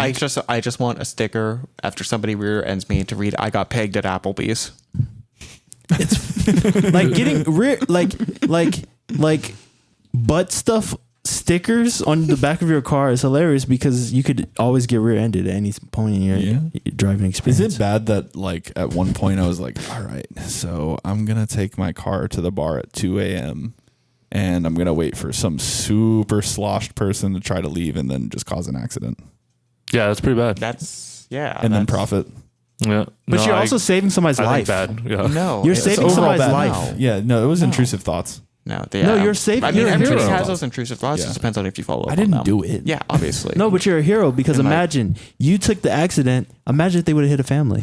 I mean, I get because he would be a That- drunk just- driver. So yeah, screw that guy. You're That's taking still a drunk driver. terrible Still intentions. forcing an accident, and even in a minor vehicle collision, there can be death or long-lasting effects. Yep. But the whole situation is his fault. So my intention was to do something at extremely low speed. Yeah, but still. So like even- they would be leaving, they'd be like leaving the parking lot and I would like be coming down the road and then like go to turn and like obviously signal, but just knowing how Drunk impaired they they are. are, like just Yeah. basically But- basically even then you don't know placing like myself in a bad position. even then you don't know like the condition of the person inside the vehicle nor the condition of their vehicle. I to think the fullest. science has shown that most survive. people that are drunk are more relaxed. Yeah, they're during more an accident, relaxed. so But they're I'm good. saying like, what if they have like any internal issues that would not true. correlate? They shouldn't be drunk But driving. can we They please shouldn't be state- drunk driving in Yeah, general. But it's they're not a my bad job. person. It's Yeah. not my job. Yeah, I'm just telling you. And it's just that- an intrusive thought. Yeah, it is. I lose all like care about you if you drunk drive. So Yeah, exactly. Yo, Like- I have a story. I have a story about impaired driving. It's kind of crazy.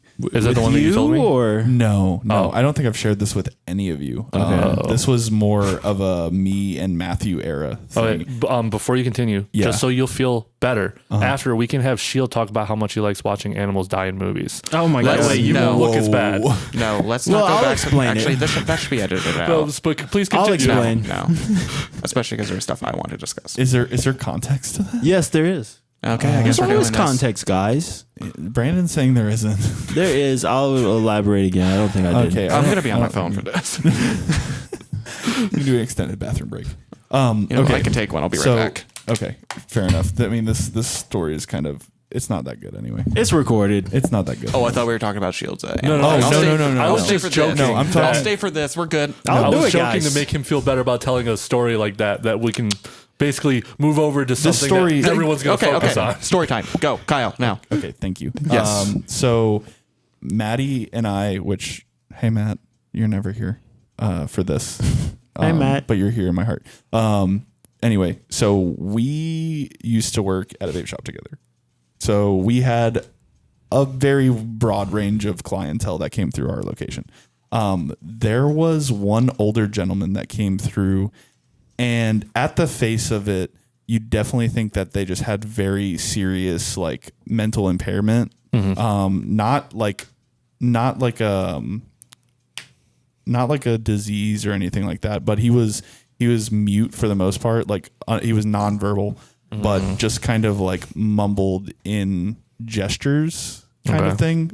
Could form very, very small sentences. Always came in with his like, I could only assume to be like late 70-year-old mom. Could he be a rapper? No. So anyway, I have a big heart for especially people that go through life with, barriers and struggles and things like that. So I always took it upon myself to take care of this customer specifically. Also could tell money wasn't really like abundant in their lives, obviously, because this person I don't believe was able to make money. But his mom was like, okay, like they were okay. Like they drove a decent car. She was always dressed well. She was always very sweet and presentable. In situations where obviously they had to like pay for something, she did. But I always tried to make that burden as small as I possibly could, by like going out of my way to either like do things I shouldn't have been doing to fix said devices, like resoldering wires together, because this guy was brutal on his devices. Like they were always coming in trashed. Good God. Like scary bad. Like there's no way that it was healthy for him to be utilizing his devices like this. Especially when you're inhaling things, it's very important to keep up on this kind of things. So anyway, he kind of developed a little bit of like a relationship to me. So whenever he would come in and I wasn't working, like they would leave and they would only come back when I was working, things of that nature, because I was always helpful for them. Right. So, it started to become a thing where he would like linger inside the store, and like, then somehow he got like, I'm pretty sure it was, I gave it to them, but like I gave them my email because I wasn't comfortable giving them my phone number at that time. So then he started emailing me, which was fine because like, obviously that was a quicker and more convenient way for him to, talk to me. And this person could write. There was no actual mental impairment there. It turned out to be only physical impairment. And so started talking to me about reading a book that they wrote, and it was about their experience. So at that point in time, I was like, okay, yeah, I'll definitely do it. So I did. And I read through the book and found out that pretty much the whole intention of writing this book was to get that book on either like Ellen DeGeneres or Oprah to make money, like a lot of money. Yeah. So there was tons of embellishment inside the book and things of that nature. It was definitely like full of like struggles that this person goes through. Totally understood, because it was pretty rough. Like walking wasn't super easy for them. Speech was impossible. It explained in the book that basically everywhere he went, people treated him like he was mentally retarded. Genuinely couldn't understand the words that they were telling to him. So basically going through life like you have no conscience, which that would be rough. That would be super rough. Yeah. And I'm going to wrap this up quick because I know it's already going for a minute. Come to find out, here's the plot twist, right? So I'm talking with his mom, and come to find out that he was drunk driving. He killed a family of 4, and he survived the accident. And he had brain damage from it. Oh, screw that guy. Oh my God. Screw that guy. Fuck, that sucks. That and was trying to profit off of his condition. Diabolical. No, that's a demon. So he survived, and he, all right, I'm not even going to talk. Hope you're doing fine, man. Really? No. I don't. I don't know, bro. I actually do hope that they're fine. And this might be like kind of a bad angle to think about it, but I've always kind of thought about it after this person was taking advantage of me. And they are getting the karma from that. Well, the fact they've been getting the karma. They've just been getting karma. The fact that he wanted to profit off of his story with embellishments and stuff shows me that he does not. They're not learning. He's not apologetic for it. In no way did it explain the reasoning behind his mental condition. Like screw that guy. Well, I imagine, how old is this person? If I had to guess at that time, this was probably about 7 or 8 years ago at this point. Late 30s. I imagine this person gets a little older and they're like, all right, I'll tell the story for real. Because they have a story. They're just still trying to do that bullshit a little bit, you know? Yeah. They have a story in that. I imagine. And on top of this, they were in jail for 4 years with those disabilities. There is a way, not saying that they're, to profit off it in and of itself is a issue, but there is a way to turn this around and use it as a vessel to 100% educate. Yeah. But he wanted to do the if you were going to write the book, turn it into some kind of presentation and take it to specific institutions for like AA, things like that. So all of that would be great. And like he is still a living being who needs money to survive. I understand 100%. The exact the motive of like, hey, I do need money to survive and profit to an extent. But if you are going to try and profit off something like that, you should at least take the incentive to be like a portion of this will go to X fundraiser or a portion of it is going to the families. Yeah. There's so many other avenues. I think what you're saying is right. And the moral to the story is everybody's rock bottom's different. It's their own experience. I think the story is going to be better because he still has a long way to go. Oh yeah.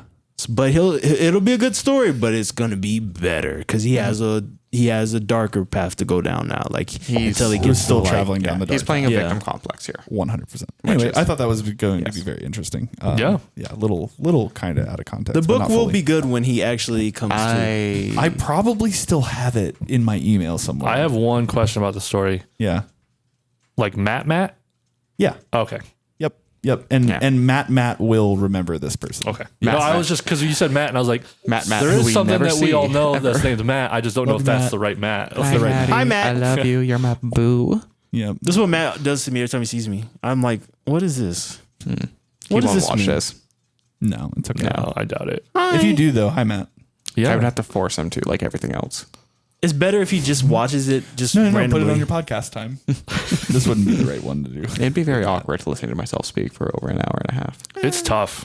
I'll tell you that. It's really tough. I used to produce videos on dark history and crimes against humanity, and I always hated the editing process of having to listen to myself because I hated my voice at the time, and doing the lesser extent I still do. But David, can we actually? You do. Yeah, no, it does get easier, but it's still like maybe that's like a part of gender dysphoria, which. But I think it's just. I think it's everyone. But gotta be honest. Yeah, but I'm saying to like a different extent as well because of my individuality. Yep. David, can you share with us one of the most craziest or most interesting stories of what you were doing with the dark history? I feel like that. I guess there is Unit 731, which is very messed up. If you don't know of it, I won't go into details for forms of gaining views, but it was basically Japanese war crimes. Yes, I believe. The most I will say is that human beings were treated as maruta, which is Chinese for wood. Oh, whittling. Yeah, there's a reason why the Japanese and the Chinese hate each other. Yeah, let's not delve too deep. So that's one thing that contributes to that. Yes, that is one. Japan has been known for crimes against humanity for years, but I feel like we should not dabble on this. Talk to a Korean person about Japan. Especially because there was a reason I did want to come on today. Mm-hmm. Yeah. I did want to discuss. I annoyed some people with the last episode. Yes. Yeah. So what we did is thank you, David, for going through. We have a perfect representation of another side, so we would love to, hear some experiences and a different angle from our friend here, a loved one. Yeah. Yeah, you have the floor. I mean, we'll interject if you want. I mean, honestly, I'm just going to give you the floor. I had my time last week. No, you can say whatever you want. No, I mean, this is a discussion. That's kind of like why. No, what I meant is I'm not going to be like jumping in every time you say something. I'm going to say what you want to say, and then if I have something to say, I'll respond. Please jump in at any times, especially because I would like to open this discussion with one of the key points I remember is like listening to the conversation turn towards the idea of dysphoria in bodies. And wait, did I say I had gender dysphoria too? Before we start, I was always curious about this because I don't think you really made it very clear. Like, where do you land on this, Shield? Oh. And if you don't want to talk about it, it's fine. I'm curious. I'm learning about gender dysphoria kind of like late, like. And it's kind of my information. A lot of it's coming from like Jordan Peterson, but I definitely think that I may have crossed paths with gender dysphoria at a young age for sure. May I read a quick poem I found online from somebody who has suffered from dysphoria, and I would like you to correlate it to your own experiences within your flesh. Is there a way we can swap? Do you want to? If he wants to take over, it's fine. Like, okay. It's fine. I can just send you links on Discord if I need be. I don't think we have it running right now. That's why I was saying. And even then, it would be much easier. I'm not really going to be. Okay, if you wish. Yeah. If it's an easy way to do it. Yeah. Yeah. You I don't know. Yeah. No. I mean, for at least the poem. I was going to read it out loud. Yeah. We don't have subtitles though. Oh, I guess it doesn't matter. It doesn't really matter. But yeah, regardless, go ahead. Please read. Please let me correlate this to like how your own inner experience feels, because gender dysphoria means a lot of different things for a lot of different people, and I will go like on to elaborate past that with myself as a trans individual afterwards. So Kyle, if you want to edit in some like poetic music after this, go. I definitely will. There's no editing, but no editing. I don't get editing. You don't get editing. That's how it works. I want editing. This is me calling in that trans right. I just. Damn it. If you have a source or a link for a specific backtrack, I got you. I'll look one up later. Anyways, I'm cramping my leg. I could always pull it up on YouTube, and we could have it in the down at the bottom. Picture. Yeah. Did we find out if that took? We didn't figure that out, but it's okay. But anyways, Shield, you're the main one I'm bringing this towards because of your own ideas of gender dysphoria yourself. And I'm going to start now. The title or the author of this is Avery. That's just their handle on Hello Poetry. I will shut up. The title of the poem is called Dysphoria. Dysphoria can be defined as a general unease or dissatisfaction, a discontent. But dysphoria feels more like a disconnect. My heartbeat feels more like a defect. When it throbs against my shrieking ribcage, I can feel that it's making a dent. Dysphoria comes from a Greek root meaning hard to bear. It is hard to bear. Fuck. It's hard to breathe. Literally. Physically. I cannot breathe. I cannot be free. Dysphoria is when you have to close your eyes while you shower so you can't see. Each breath shakes as it comes out of me. There is medical material clung so tightly to my body. It has become an extension of me, and nothing on me belongs to me. I am trapped beneath the waves of what I can't stand to be. My body of water feels more like an anchor. I am drowning, and you can tug at my spine, but you cannot feel me. I cannot even feel me. I would do anything to make these ends meet. Dysphoria grabs hastily. A current does not carry your worth, it just pulls you under. Dysphoria does not care if you deserved better. Dysphoria is a disconnect, and I haven't found directions to the end. Thank you. Beautiful. I think that is a great description of what it is or how I can feel. I, like at a younger age, playing with the idea, I imagine all kids are susceptible of having it. And I don't even want to say it's something that I grew out of. It's just something I've just kind of learned to understand. But my very young ages is definitely like that imaginary friend time. Like when you're just having imaginary friends. I grew up religious, so like one of them would be God or whatever. And then I'll be like, okay, I can't have any other ones because that would be demonic. But then it's a 10. In that same like headspace, it's like I'm imagining myself a girl basically, and it makes sense. And I have the mannerisms the voice, the way I would think, and everything's there. The question I pose is, though, does it make sense that you could have been this in another life? Or does it make sense in the sense of, why am I not this? It makes sense I did question it. Well, no, I didn't question it that much because when I was younger, I was just like, I think I had enough adults being like, hey, if you think crazy things or you think anything out of the norm that makes you feel uncomfortable, like, don't worry about it. Like, you'll be fine. Even though I never, like, this is my first time ever even saying that I experienced gender dysphoria, or I think I have. Mm-hmm. But like then I was more like accepting to myself because I'm a child and I'm so imaginative. Mm-hmm. So when I would think about being a girl or whatever, or imagine that I am, or find it inside myself, I'd be like, oh yeah, this is just my girl part. And I would embody it like comfortably, fine. Mm-hmm. But, like, I never felt like I had to do anything extra on top of that. But I was just like, yeah, I basically have a girl that lives in my mind and can speak for me. You have some feminine like mannerisms. I mean, there's this book that I've only read part of, I will fully admit, called The Gendered Brain, which takes like a look into the anatomy of our brains. Typically, on average, like a woman's brain, it weighs 5 ounces less than a male's, and more often than not, male brains are hardwired towards like problem solving, while females are much more better with like verbal tasks. But that isn't to say that they are one of the same. There are mannerisms and like links between our brains that are not entirely masculine or feminine. Everybody has like a little bit of like correlation between the two. It's very rare in nature to find somebody who has like a completely male or female brain. And that's not saying that like relates to like you being trans as well, because trans is an identity. Mm-hmm. I feel like, I mean, that definitely has a lot to do with, brains are more complex than one, two. Mm-hmm. Yeah. Which I feel like is a very good way to describe what this is. Brains move, brains literally grow and create neurons based on experiences, learning, chemicals. Like it's, there is no 1, 2. So I can see like part of my brain at that time, and even as I'm older, I can still see it or feel the matured version of what that was. Mm-hmm. And it's like, I can imagine that I am no gender. I can see when I'm just freely in my mind, I can imagine myself as no gender. And then I could also imagine myself as embodying the feminine person that I'm inside me. And then I also feel like at that young age, it was definitely like a thing for me to like just choose to think like the man. Mm-hmm. Mm-hmm.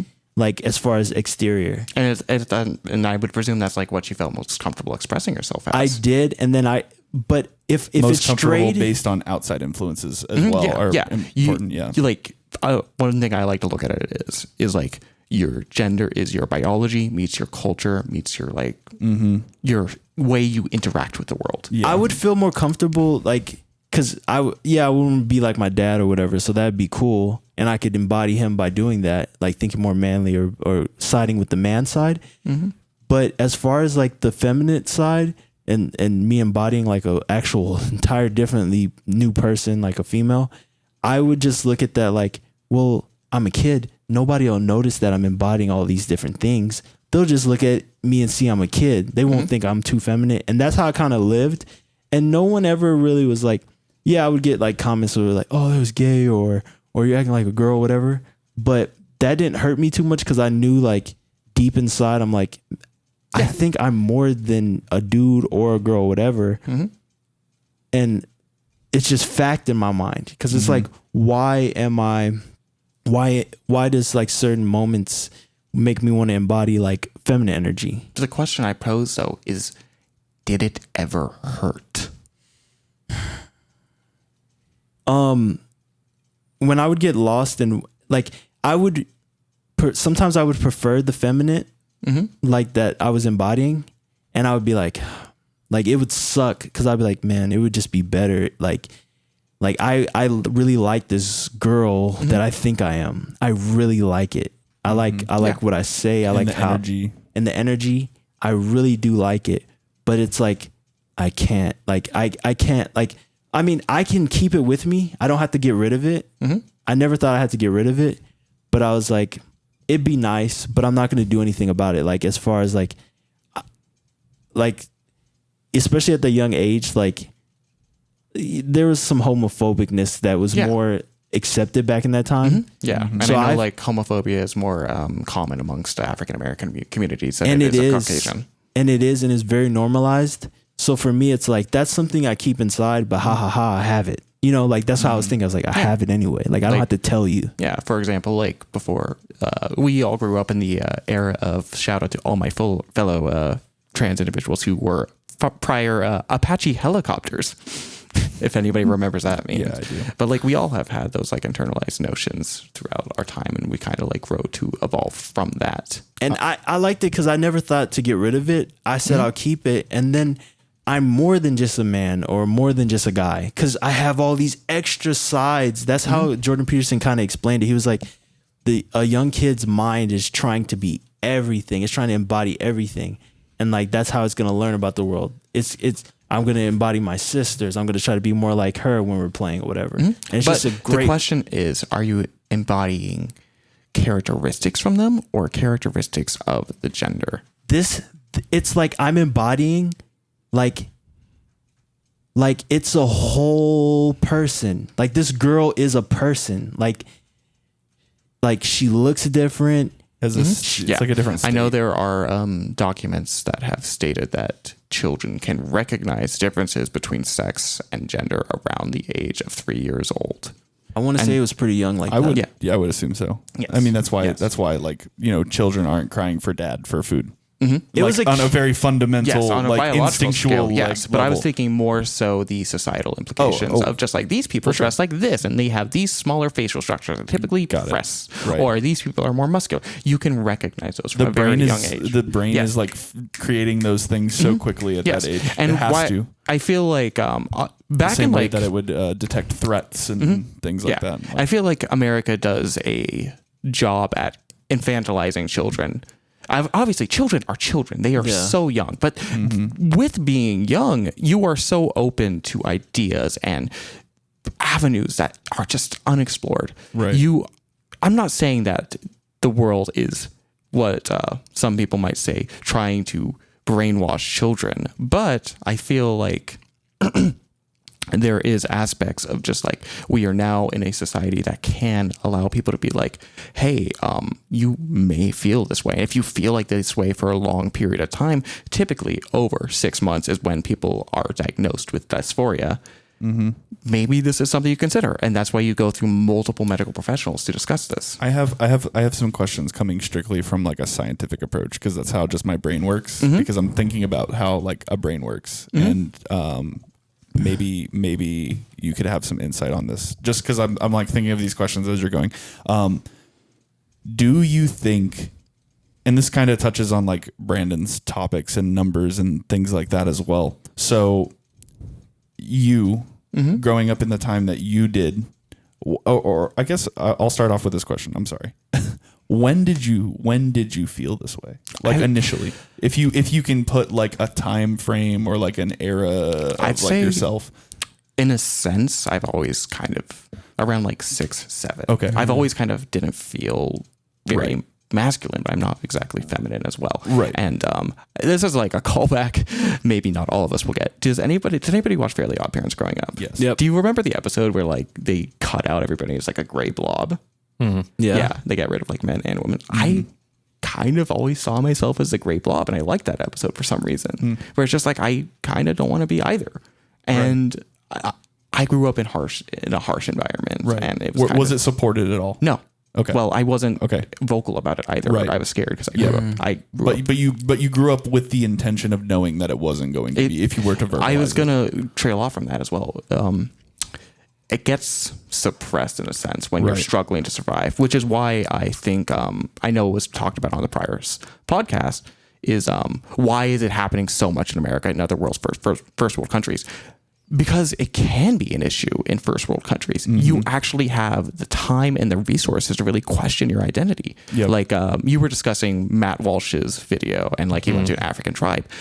Those people are focused almost solely on survival and the upkeep of the tribe. They don't have the means to look upon with themselves as individuals. They have a very like strict patriarchal view of like how things operate, and they can't really like look on these issues. But when you look throughout history and throughout cultures, there are multiple instances of like different like gender avenues.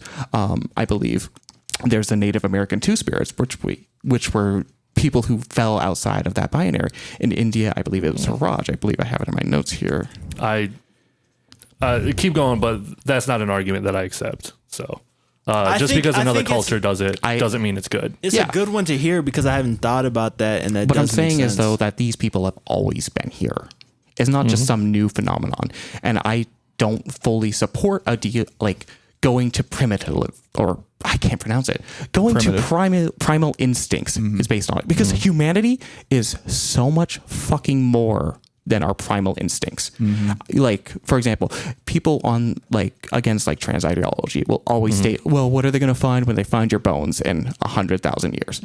I don't fucking give a shit because culture and my life is worth more than my bones in the dirt. But it's not reality. But it is reality. No. Yeah. It's not reality. That's what they're trying to point out with that argument, that in 100 years, if they were to dig up your bones, they'd be like, okay, this was a man. Yeah. This is a woman. Yeah. This is a man. But this is a woman. The culture and the things you leave behind say much more about you than your bones. But it's also implying that they're going against biology. There's a difference between the biology of sex and the idea of gender in individuals. Are you sure though? Yes. Because there's a huge people in your group that don't agree with you. Yeah, I know there are people in the transmedicalist community who disagree with that. There are people who don't even validate my idea of being non-binary. But I will state the idea of culture is much more lasting than bones. I don't give a shit about the scientific implications of biology there. I disagree with that. I disagree that culture lasts longer than bones. Yeah. I mean, look how many cultures are just not around anymore, but we're still finding their bones. Yeah, we're still finding their bones. Yeah, but they still had influence. And we want the other half. We want what they were thinking. We want what their thoughts. We want. Well, we don't want everything that they've been thinking. I mean, because there's some cultures that do some really heinous stuff throughout history. Yeah. That just because they believe one thing that you think is good doesn't mean that they were like that it's good just because they believed it. I mean, like you brought up the Native Americans. They practiced slavery, rape, cannibalism. You brought up Indians. Why are we appealing to the crimes of humanity rather than the culture of which they persist? I'm pointing out that is a part of their culture. And just because something else was a part of their culture that connects with what you want to believe doesn't mean that it's right. Like that argument. Well, I'm just trying to point out that I don't accept that as an argument because you can say the Native Americans believed in two spirits. It was like, see, like it's been around forever. It's like, yeah, but they also practice cannibalism. So one is identity and one is the eating of others' flesh. Part of the culture. Just like how it's part of like the Haitian culture right now. I'll get back to my question.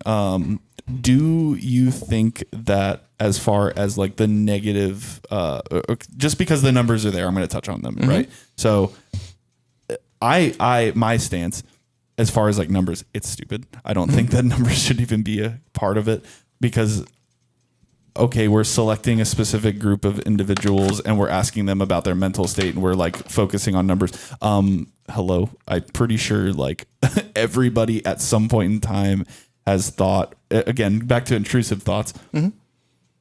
Would it be easier to just not be anymore?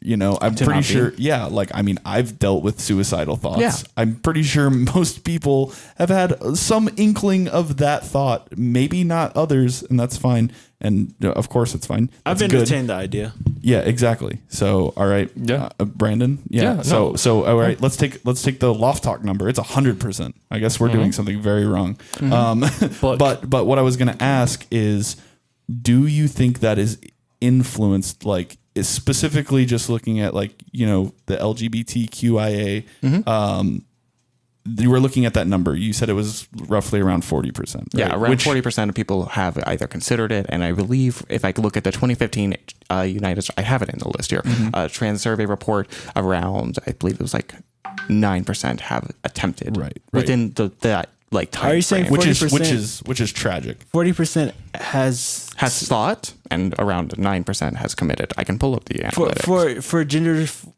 No, for suicidal ideation. Oh, yes. So going back to it, yes, there is a big part of me like and it comes from, I feel like most fear comes from ignorance. And I'm not using that in a derogatory way. Of course. Just literally like the way of like not knowing information. So yes, when you were taking this journey and I heard, of course there's a part of me that's worried.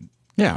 For your well-being. No, obviously I'm not really showing any signs as of yet, but I will eventually over time. So I'm just curious, and this has nothing to do with like the medical side or anything like that, but like I guess a topic that was on my mind whenever we were talking last week is like, okay, so dysphoria is obviously a very painful thing. You're looking for, or people are looking for a solution to that pain by feeling more comfortable with their body. So they're using the tools that are provided to them in our current state of our technology, right? Which is great. That's amazing. That's health, right? Using the things that we have, using the technologies to make ourselves feel better. That's medical. So nothing wrong with that. And then going back to it, like saying that, chemical into your body can create thoughts or other instabilities inside of your mind, right? Okay, it can happen, right? Are you playing saying with that, chemical imbalance. Are you saying like something like estradiol? Or Right. Like that's the fear, right? Currently, yes. I mean, it is a sex-driven hormone that can influence mood to an extent. Correct. However, it's also typically paired with a suppressor of the other one. So you're really just highlighting a natural thing that occurs in the body. Because even right now, all of us who are like cishet men, you do have doses of estrogen in your body. Of course. Yeah. It's just the balance. The natural amount. Yes. Yeah. Natural it's amount. the balance. And everyone's is different, by the way. Yeah. Yep. Subjective. So to, I guess like the whole reason I'm bringing all this up is I feel like the community might be relating this, what's the word I'm looking for? Practice of like utilizing these supplements as the problem to the chemical imbalance, which is leading to the, mental problems, things of that nature. I don't think that's right at all. No. I don't. Let's take a step back and just realize that, and this is why I kind of asked your age and your experiences, and obviously you've had discomfort. And I will state, like, everybody goes through different levels of discomfort. And all of that. Yes. For example, like, I probably, if I had the resources and the knowledge when I was growing up, I probably would have started, like, HRT much younger. I would have been on Lupron, and I would have developed, like, much more in the feminine means when I was younger. Yep. I and didn't. that probably would have been positive for you. Yes. But I will state, just because of my biology and my genetic luck of being like, I'm a fucking slim, small, hairless twink. If I was somebody like you, Kyle, I would be it'd be brutal. I would be so much more comfortable in my skin, and I could see myself in a much deeper pit of dysphoria. Of course. It depends like on the individual as well, because this ties back to what you were talking about with like the medical complex of it all. You were saying like, oh, they have them on hook for life. They're going to get surgeries. Every trans individual has different levels of what they wish to transition to. Not everybody is being preached like, oh, you got to get Do they not have to take something for the rest of their life, regardless of what level? Yes. Then do they have a customer for life? Yeah, they do. You're also monetizing a very slim population. I'm a customer for life for electricity too. You're a customer for life for in many avenues. And I will state, this is my experience being on estradiol and progesterone. It's very cheap pills. I get a 3-month supply for around $30. But that doesn't change the fact. It is for the rest of they're not trying to cure it. They're just trying to hook you for the rest of your life. This is the cure, though. But no, it is. If it is the cure for that individual and that is their reality of what they are targeting, then it is. Let me ask this: would you cut off someone's arm if they said they felt uncomfortable having a left arm? No, because that's mutilation. No, but if my arm is dying, mutilation? If my arm is dying and poisoning my body to the point where I die, isn't mutilation? It's not cutting off someone's dick. That is a very personal choice. Is cutting off your arm. It's a argument in bad faith because there is much more to it than, oh, you're cutting off your dick. No, the process of vaginoplasty changes the sex at the bottom to more mimic that of a female sex.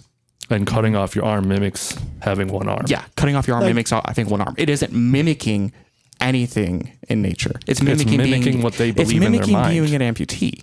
that it's mimicking what they believe in their mind. That discomfort is something like I figured it would get like this, Kyle. Yeah, it's okay. David, No, I know what you mean by that discomfort. That discomfort is so real because I would have like just with my personal experience, just being younger and growing up with it, I don't think it's something that's ever really left, but it's something that I've kind of just set in its right spot, I feel like.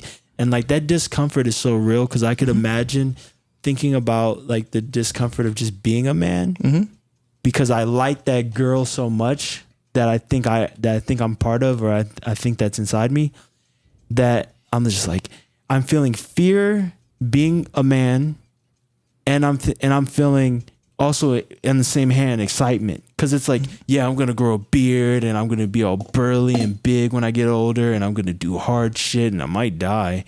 I might die doing some manly shit. I've had a similar experience, but I've dreaded it. I would lay awake at night at like 13, 14, dreading growing like facial hair, getting muscles. That fear is scary because in the moment you're stuck in that thing that you're afraid of. And that's what a lot of like trans children feel before they can get on things like Lupron. I can understand that. There's and I also no such thing as trans children, but there is. No. I seen children can recognize gender identity around the age of 4. So you believe that children are cognitive enough to know that they are going to make a permanent this is what I said. decision for the rest of their life. Absolutely. So you believe children can consent? No, I'm not saying children consent. I'm saying That's children consent. cannot consent in the sense of sex. However, I do believe that America does a damn good job at infantilizing children. There are avenues in which that you are diagnosed. You are treated over the course of years to be diagnosed with gender dysphoria. It's not just you, like when you were talking about Matt Walsh. It's not, or that TLC show. It's not just go into the doctor's office. No, it is typically months to years of work. But it's not always correct. Look at Chloe Cole. We're looking at one case for negativity. No, not just one case. That's the most popular case. Yeah, there's the most popular case. Hundreds of cases. There's lawsuits up the ass, left and right now, of children who are now adults who've realized the mistake they made because they were coaxed into it, who are suing the people responsible because their lives are ruined. I would be terrified. Brandon, do you know about how many children who go to end a term on puberty blockers end up transitioning? The number? Doesn't matter. It should be zero. No. There shouldn't be any puberty blockers on children. Why? Because it does permanent damage to their body. Most of the time. So the permanent damage that can be listed is bone density growth, which is usually supplemented by vitamin D supplements or bone vitamins.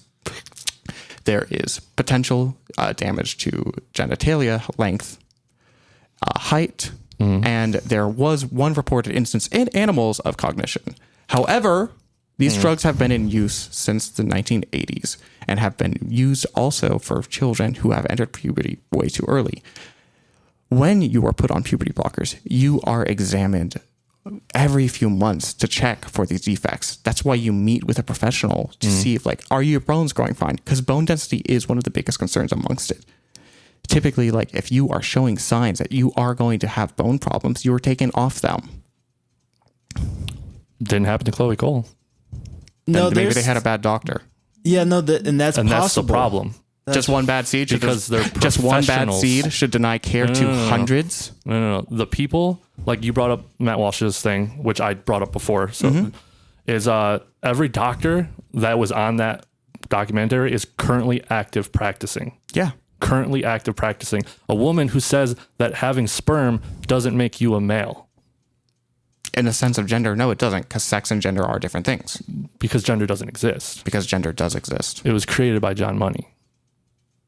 Then why do we have all these examples of historical evidence of people being something they do not assign with at birth? Mental illness. It's not a mental illness. And let me ask you this question. Even if it was a mental illness, let's say you could find the same thing for, being homosexual, and we get to a point where you can just embrace it. Do you? Do you just get rid of all that culture, all those people? Well, you wouldn't be getting rid of them. Yeah. Let's say you had the ability to. What, to just kill people? No, I'm saying you could genetically modify them. No, genetically modifying is not the way to go. I don't think. I think it should be something. And I will state to the mental illness thing. I did find a report from a Mexican study that did not. I'm gonna jump back in right here. Go ahead. Just because, I wanted to finish up my question. Go ahead. and I don't think that there's a mental illness part to it, but I do fear for mental health as far as like suicide. That's honestly, as far as physical augmentations, that is your body. Yeah. Do your thing. That is you. Do your research. Get with a real good medical professional. If that first person you go to is not good, then find another one. Somebody. There are tons of bad doctors. Shouldn't there, instead of just like outright denying care, shouldn't there just be more like investigation and studies into better care? Yes. I'm not saying ignore care. I'm saying that you said that there should be no children on puberty blockers. Yes. But there's trans children who need that service. No, there's no trans children. There's children who are confused, who are being railroaded by adults. I don't think I was railroaded as a kid. Okay, but you're an adult now. Yeah, I'm an adult now, but you're making your own decisions. I had the same feeling when I was a minor. Yep. Okay. So anyway, and over 80% of them change for people. Yeah, most people who reach puberty fall out of it. The ones who don't need this care. Yeah. And they can when they're adults. I agree. Yeah, but by then you also have changes that do not align with the identity they have. Because then we go back to the things. Do you believe children can consent to that? What should be the youngest? Okay, let me ask another question then. Mm-hmm. Why can't children consent to certain medical treatments? Because they don't have the ability to do that. They are children. Let's say, for example, vaccinations. Mm-hmm. We can use Ashley as a great example. Yeah, if you wish. She was 9 years old when she was diagnosed with JIA. Mm-hmm. So her body was pumped full of 60 milligrams of steroids and then given actual chemotherapy at the age of 9. Okay. She didn't have a choice whether she was consenting to it or not. Yeah, but that's a physical ailment. Mm-hmm. Yeah. And that's the way to correct that physical ailment. And this is a mental ailment. It's actually not. It's a mental. So it was all misdiagnosed. She has Still's disease, and the steroids that she was given at such a high dose has led her to have like the bone density of an 80-year-old woman at the age of 24. So the doctors were wrong. Yeah, May I exactly. Be wrong. That's the source. May and I that's ask, what my point because was. of the misdiagnosis, none of her bone density was checked in on that period, correct? She just now started getting getting a shot once every 6 months called Prolia to fight against the bone density. I don't mean to be rude, but that wasn't what I was asking. Was her bone density checked during that treatment as a 9-year-old? Not enough. Not enough? Not enough. For sure. Obviously. Yeah, and she was railroaded into that treatment because the professional says that's how to cure her. That's correct. Yeah. So and that's more by the way, reasonable. I didn't know that. I'm sorry. That sucks, but that's more reasonable because it is something where it's like, oh, we got to act now. It's something happening physically to the body. With like, I can only speak to like what does physical mean? Like David was bringing up. And that pain, does affect the physical because like not being able to breathe, not being comfortable in your own skin. Those are all physical issues. People with depression also experience physical things. The cure to depression isn't to do their thoughts. Perfect. It's to Thank you for my segue. Thank you for my segue to get back to my topic because now this is the nice wrapping up spot. Okay, so do you think that there will be less mental will there be less depression? Will there be less suicide rate? Will there be less of this as it becomes accepted? Because a lot of the reason that the pain from dysphoria, I like my like just listening to you reading off these things, this is kind of where my brain went with it. So like, let me know if this is valid at all, or if it's just like, duh, that's already what we're saying. You have this physical conflict inside of you. Mm-hmm. That's real. You experience these medical issues with literally not being able to breathe due to anxiety, like fear. All of that is very real. Then you're dealing with the social fear, which in a brain, whenever you do something, right? Habits, learning a specific skill, a trade, you do things through repetition. And why do you do things through repetition? Because you're building neurons inside your body, right? Or inside your brain. And it's to complete specific memory recalls, tasks, your mechanical abilities, as well as your cognitive abilities, where to pull information from. It also has to do with specific sensations. Whenever you touch something that's hot, you feel pain and you learn that, right? Granted, pain feelings actually happen a lot easier, which is why we have issues with PTSD, right? It only takes one extreme experience to build a lot of neural pathways, which is why people have triggers that don't even correlate. That's why it recalls that memory as easily as it does, and it becomes such a problem. So in your situation, and I'm assuming a large majority of other people's situations that have gone down this like path with themselves, all of that negativity directly connects to I don't feel comfortable. So that means as it becomes more acceptable, as it becomes easily like the treatment becomes more accessible, it becomes more of a profession. You know, people learn the avenues and the timing and the consent and all that stuff. Like, I believe that this won't be a factor. Yeah. I mean, obviously with support, like you would see a decrease in like suicide rates. Yep. Like, for example, like people who have support networks see a much lower like risk of suicidal ideation or practice amongst the trans community. Like you'll find so lower suicide rates in like areas of the world that are much more accepting to these identities. When you are like for example, if I lived in Florida still, I would not fucking be out. No, God, no. I'm not familiar with I thought Florida was fine. No. Florida is one of the worst states to be like any form of LGBTQ plus. I heard they got some good fucking gay clubs and stuff. Ones that like literally get shut down. Miami by is the like police. a semi-safe spot, but there's so many like bills, and I'm speaking from somebody who has lived in the south of Florida, not the fucking cities. I had an experience. I was not openly like non-binary at the time, but I was I thought I was homosexual at the time, and I was beaten inside of a school restroom for being gay. Like, but you're not even. I have like a fake tooth in the back of my throat, or not back of my. I had a tooth and go down the back of my throat, bloody eyes. It's not. Depending on the area of Florida, it's not safe, and it's only gotten worse within the past like 6 to 10 years. I would not assume that. That's crazy. But like, thanks.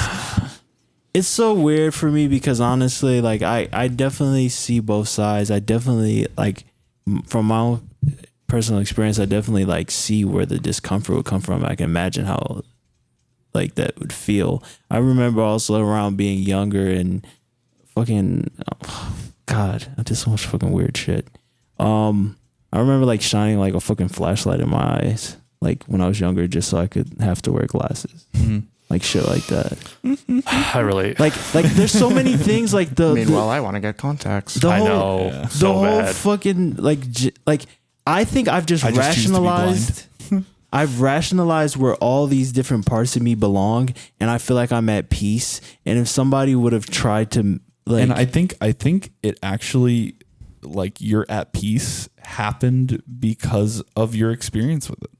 So, like, the fact that you were okay with having like these two parts to yourself, I would go out in public. Led all of that to a place where you weren't developing like a PTSD to your conflict. Because I could still, like someone in David's situation who was shamed for it, knew that the idea of embracing themselves was going to be a negative outcome, literally had physical conflict with humans that, you know, influenced that. Like, that means David not being able to be the David that David wants to be is pain. I felt that. Literally. I literally felt that, and I would make it a game to be like, okay, I'm going to interact with these people with my effeminate person that I am, and they're not going to know. And like I would do it, and I'd be like, they're not going to know that I'm embodying this woman right now that I think I am,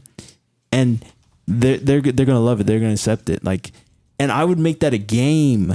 Like, so like, cause I knew that if I was like, he gamified his feelings. Yes, basically, like, it kind of sucks nowadays.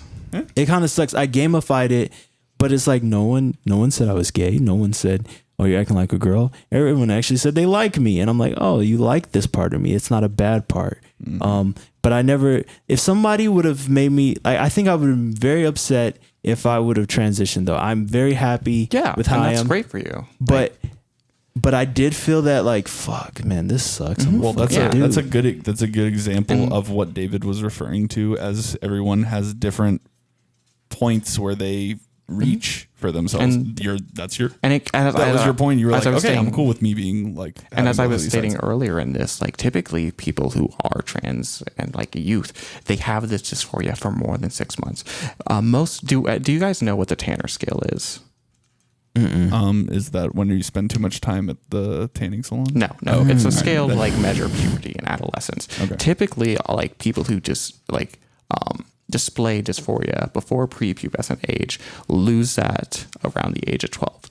Those who keep displaying dysphoric elements and idealization of just like not feeling comfortable in their own skin and wishing to transition typically are stopped around the stage 3 of this. This is the area in which your body begins producing those sexual hormones, but before any characteristics are placed on the body. So like before the growth of facial hair, before like the shifting of fat in the body, that is typically when puberty blockers are started. Understood. I mean, hey, and just to like break it down into like super layman's terms, as far as like kids influenced and all that XYZ, it's like, yep, there are kids influenced to go to McDonald's to get the current Happy Meal toy. And guess what? They forget about it well before 6 months. I think we just have to be really careful, because like I still see myself playing with the ideas now. Less so now that I'm older. I'm like, let's get down I feel dirty. like everybody every now and again has that idea. They're like, man, what would it be like? Or like, just like those thoughts it's come not to even, pass, but they don't last. Is the thing. It's not even what would it be like. And you're continuously coached on it. You are not coached on it, because we used to do. There have been 2 models that have been in place for transitioning children. One, we have our affirmative model now, which is just more so letting people come in and be like, okay, you feel like this, what can we do to help? The prior model used to be checkmark based. You would be like, let's say I wanted to transition to female when I was younger, say in like 2005, 2004. What they used to do is they would force regimens on you. Affirmative models just be like, okay, you feel like this is what we can do. These are just like, here are ideas, here are options to both the parent and the child, of course. And I feel like using the child here, again, infantilizes. These, like the people who are going to be put on puberty blockers are like tweens. They are people entering the stages of puberty. You have some semblance of the world. You're not like a full adult, but no like fucking minor. Nobody below like the age of like 7 or 8 is being put on hormone drugs. Typically, transition in those ages is just a social transition. It's just wearing the right clothes, doing things that co-align with how you feel inside. So they're coached into it. There's like, mom, I'm a girl. To be coached so it's like, it starts putting them in dresses. To be coached in it would be the prior model, not affirmative. It used to be like you would have to be checkmarked. They would note down like, client did not come in dress today. Client did not put on makeup today. Those would be things to look for. I'm talking about parents. Yeah. I'm talking about the parents there will always be parents. I mean, I could only assume that there are, homosexual couples that choose to have adopt or have a child through whatever means that they feel that they want to, travel down. And then, some of them have biases to influence not them. Some of them. No, it's most some of them. It's most some of them. The kids turn out exactly like them. And it's through life experiences, and that's okay. David, does this make sense to you? Like I feel like for me, what it felt like more so is like, how people talk about like we can experience past lives and stuff like that. I never gave this girl a name, but it feels like something that is a life that I've lived, that I can still embody. Like, I feel like that dabbles into more spirituality if you're tying it to that's like how past lives or alternate realities. Because that's what it felt. It felt like an imaginary friend that wants to control my body so much and give me memories of what they were doing. Like I would give this like Sarah. It could be called Sarah. I'm embodying Sarah. And like Sarah's been with me since I was young, and I know her, and I know her life story. And if I embody her, it's normal. It's not weird because I'm literally her. And it's weird because I can see how she would look and how she would act. And I don't even think about it sometimes. I'm just like, oh shit, I'm in my feminine energy. That's what I say now. But back then I would be like, this is a part of me. Like I guess humans are just so much more than what they look like on the like what their gender is. Their mind is way more than that.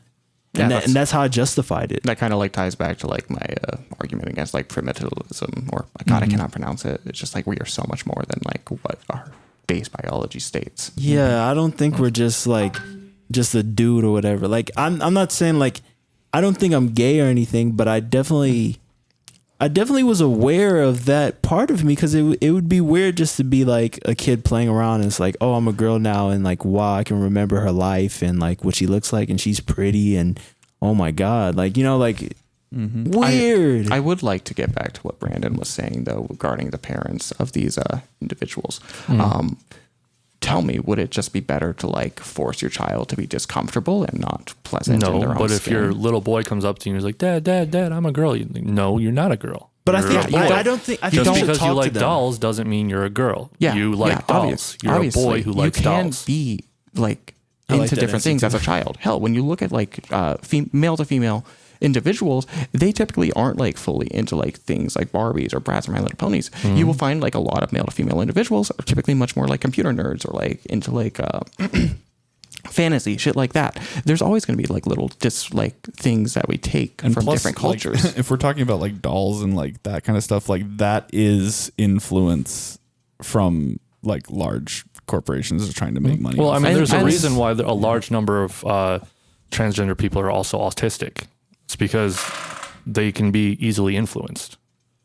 I have not seen studies on autism in the trans community. I've seen correlations There's a like huge them being connection. linked together. I will state, like, even then, if your like child comes up to you, be like, "Hey, I'm feeling like this way," you don't immediately validate it. You wait and you see if it keeps resurfacing. No, I tell them straight up that's not correct. Well, look, Yeah, because Brandon, it's and not then- reality.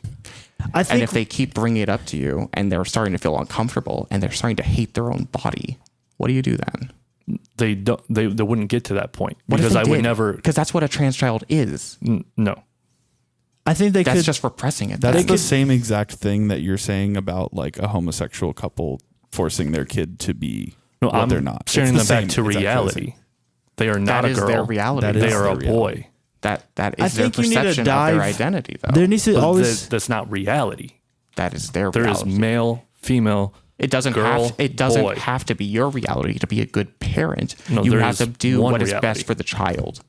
And not steering them down to a path that's going to make them super confused later in life is doing what's best for the child. Would your I don't child think saying it that? would make them confused. I wouldn't make them confused. I'd correct their confusion. I think them battling this inner demon for their life and having this repressed feeling of their father telling them, "No, you're not like this," would lead to confusion. So you're misconstruing what I'm saying. I'm not saying whatever made them believe that they're a girl, I'm going to squash. I'm saying that you're not a girl. You are a boy who likes that kind of thing. There's a difference. Well, I don't think it's a like, because it's not something you choose. It's like, oh my God.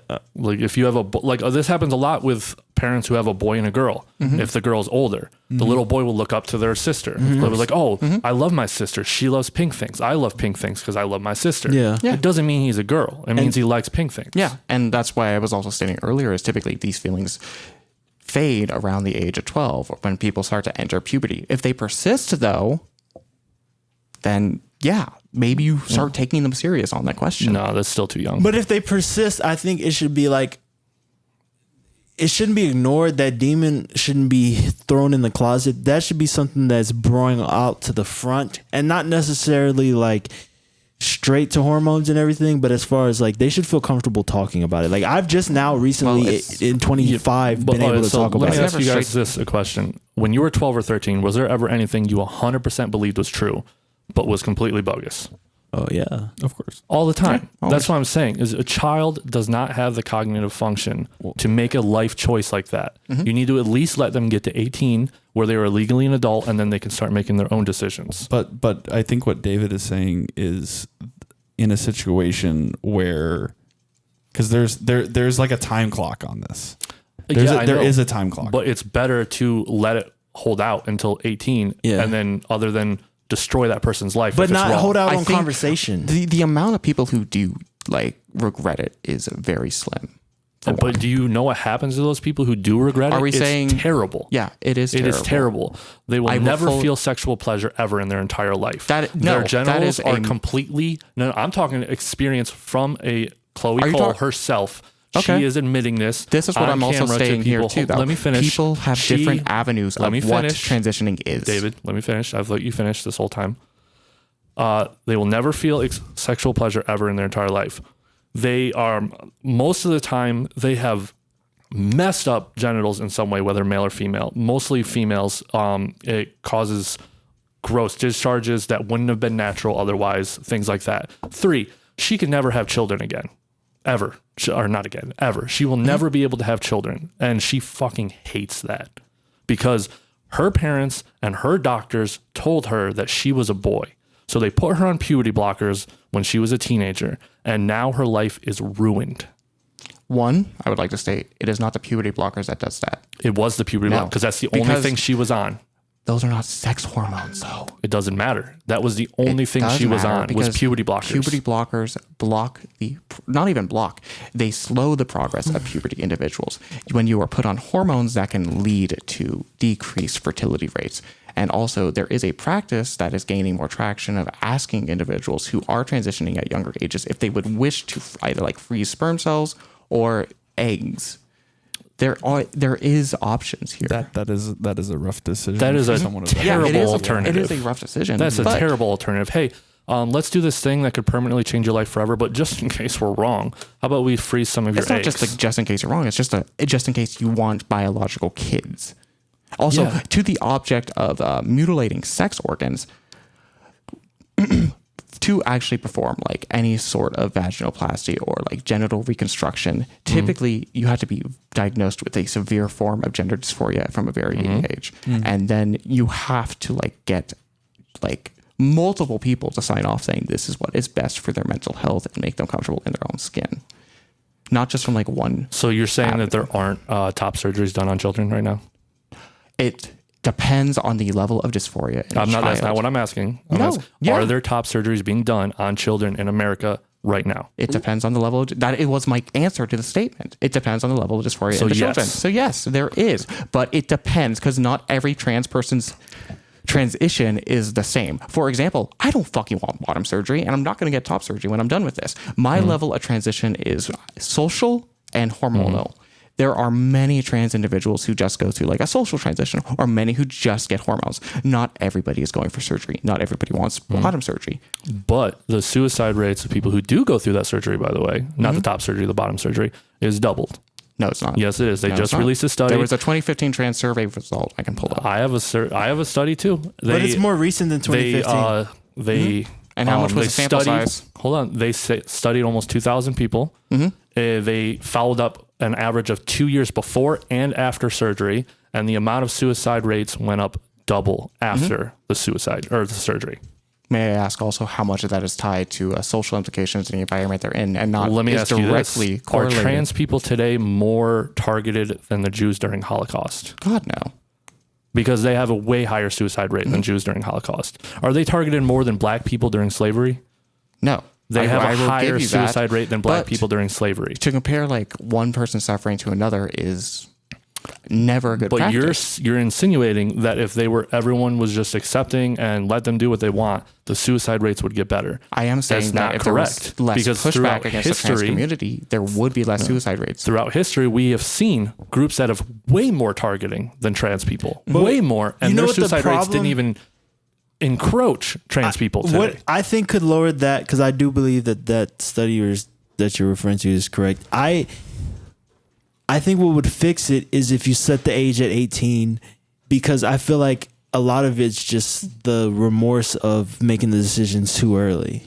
That's why. But there's also a lot of remorse about making that decision too late. It sucks to make it too late, but we have to just put it at a certain I don't think you point. should deny healthcare to people for a very slim chance of people. It's I'm not saying it doesn't healthcare. happen. It's not healthcare though. It is healthcare. No, it's pandering to a delusion. It's not pandering to the delusion. It's not even a mental illness anymore. What anymore? See, there you go. Yeah, because they've decided it's not a mental illness anymore. Yeah, we've decided many things aren't mental illnesses anymore because society adapts and evolves over times. Women hysteria used to be a mental illness. Homosexuality used to be a mental illness.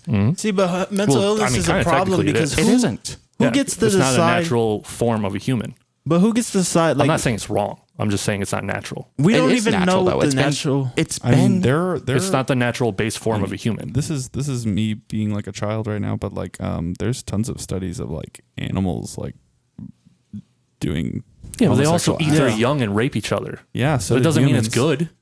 Yeah, I don't good. I think we need to redefine in like our time. We definitely need to redefine what mental illness means because who decides that? We don't even fully understand the mind. But at the same time, I do think it should be set at 18 because that is good enough for anything else. I'll tell you That's what a not mental good enough illness for is. A anything. mental illness is someone who believes something that is not reality. Just like a schizophrenic or a paranoid schizophrenic. Mental illness is Yes. It's just, that's why most, or not most people, but the people who do end up going through with suicide when they are depressed is because they are depressed, which is a mental illness. It is not how they truly are on the inside. It's they're going through something rough and they need help. They need to be worked through that, not going, yeah, you know what? You're right. You should unalive yourself. What did we say? What did we say? 17? Because like, 18. because anything that's, it shouldn't be any younger than that. I mean, I just don't imagine myself even making good decisions now at this age. You know, I don't believe in 20-year-olds being able to do stuff, but fuck it, because 18's the age for most shit. 18, You know, and you're 18 an is just adult. like the age we agreed upon. It used to be 21 because of that was the legal drinking age, but it was during the Vietnam War that the age limit got lowered to 18 because, you know, if you're going to go to a war, you might as well have fucking voting rights. We needed bodies. Yeah. Around the world, like there are different areas or like ages of which people consent to medical treatment. It used to be for the longest time that 16 was seen as like, oh, you are fully like cognizant. And I don't believe there is like some like magical thing where like, oh, you're a child until you're fucking 18 on the dot. You can be the day before. But we have you to pick can a have spot. these feelings though. And we did. We Yeah. picked 18. Yeah. So that is when you were an adult. That is when you were able to make your choices for yourself. And We they need to thought pick they a thought age. that was the perfect age whenever they had the first age that we changed it from to. Yeah, I mean, These ages change. And what about like people who get like emancipated from their families? They have to like sign off on like medical shit too. Yeah. Like or for example, I tried saying this earlier, like kids who like seek vaccines or like medical treatment. Like I'm a child and my mother believes in fucking natural science and I can't get chemo. Like again, extreme there. But I'm not I would be a child who wants to go against the wishes of my guardian in that instance. And this is not to the same extent as like that form of illness. But if you're having like constant suicidal ideation, you should be able to look for this treatment, even as a youth. Have you ever heard of the term, it's better to let, it's better to let like a criminal go than an innocent man into prison or whatever? It's the same policy. Yes, there are those parents out there who are denying their care, the care their kid needs for like cancer and stuff. It's because we have actual evidence that, I mean, it's debatable that chemo actually works, but we have actual evidence showing. Yeah, but there's also a lot of evidence that it's actually just a scam. Like, it's immunosuppressive, and I see it every day. I'm just letting you know. No, I'm also saying that there's other things. I'm not saying don't get chemo if you have cancer. Definitely try. Like, but Don't be Steve Jobs. Yeah, yeah, definitely. Fuck, we lost. But but like for every one parent there that is denying their kid the care of cancer treatment, I don't think that letting that person do whatever they want to endanger their child is any different than letting a parent put their kid on puberty blockers and endangering their child. It's the same thing, in my opinion. Same thing. It's just too risky. I feel like the age should just be a lot older. I feel like we're also kind of like demonizing the parents a lot here. Like this is not a decision they make solely based on themselves. Like obviously, like children, again, we discussed this, do have like a different viewpoint of the world. But around the age of which you're getting on puberty blockers, I'd say you have, again, not the same understanding of the world as like a full-grown adult, but you have a sense of identity.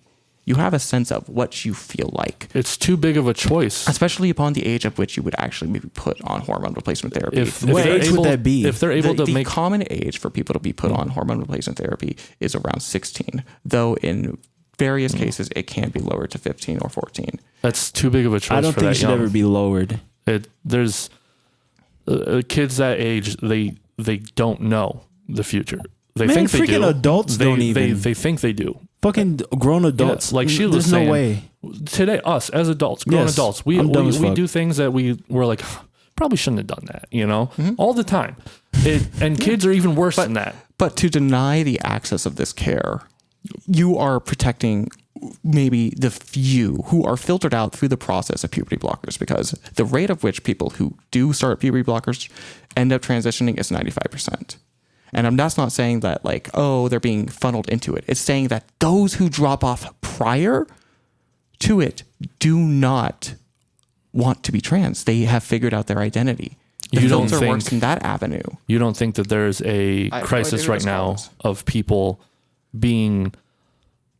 I'm trying to think of the word. Is it a social contagion you're trying to say? Influenced. It's a social contagion? Yeah. There's a higher group of people being influenced now into that who would have never even thought about it. Because these avenues are open and people are know of the idea. I would have done it as a kid. As I said earlier, if I had the knowledge that I did and I had the support network that I did. So you think that the amount of trans people that are coming out right now is how many have existed throughout the history of man? Not to the same extent, because you have to look at the factors of which people's standards of living were at the time. I stated this earlier, which is like when Matt Walsh we're out of survival mode. Yeah, we're out of survival mode, and we can actually focus on our identity. That fixes That's why a you lot. see more like trans individuals in first world countries rather than you do in like second and third. But you do agree that there's a number of people or even children that will do it just for the fact that it's something that they can do socially, and it's just there of course has to be a few who do it because they think like, oh yeah, it's like trendy at the time. That's but who what I I'm fear. saying That's who I fear is for. that's what the filter is. As I said, 95% of people who do puberty blockers 2 terms to the age of which they can receive hormone replacement therapy keep going, and though that's the reason it's 95% is because those who don't finish it to term are dropped off by the system. What about they don't want to transition? What about a system like this? Do you think that this would be a good system? When you find these kids or whatever that are doing this, you give them the hormones that they want, but they're not actually real. They're fake hormones. That would be unethical, and that'd be doing a placebo effect, which is why you can never actually test this in the wild. I think you should just get them actual help. Yeah, this is the actual help. I disagree. It can be part of the actual help. I think disagree. that obviously what you're talking about does happen. Yeah, of course. It's part of the avenue. No, I'm saying the help. When what you're referring to is actual help. Like it's part of the avenue. It's part of the treatment. What? Therapy or talking to someone that supports you and helps you work through your That should be the feelings? first thing. Yeah, That is probably the first thing. And if like as we were like discussing, like if your child comes up and talks to you about it, just like if you are just completely dismissal, that's going to linger in them. If you're just like, hey, why do you feel like this? Yeah. Do you keep feeling like this? Like you're not embedding that seed in them. You're like, not. I knew for a fact I couldn't tell my dad because he was like born in the 50s. Mm-hmm. I'm saying this now for the first time. But I understand it more. And I understand there's more than just me dealing with that. And I feel like I've gotten over it. And I feel like I would hate for anybody to have these feelings that I had and then move too fast to something and then they want to get out of it and they feel like they're stuck. Yeah, and like obviously, I would love to see more like studies done on like people who have detransitioned because that's a boogeyman amongst the trans community. Yeah, but these are people. It's terrible. By the way, people it's who really really bad. No, this is something we can agree upon. People who did not get filtered out, they do have consequences. But to deny access to all the people who do receive these benefits, to just strip it all away, would do more harm than good. I disagree. There is such a small minutia of people who do 100% detransition, because detransitioning in the trans community can mean a lot of things. There's no such thing as 100% detransition because they can never go back. I was saying that in a form of like completely going back to the other identity. There is no going back if you decide to do that far.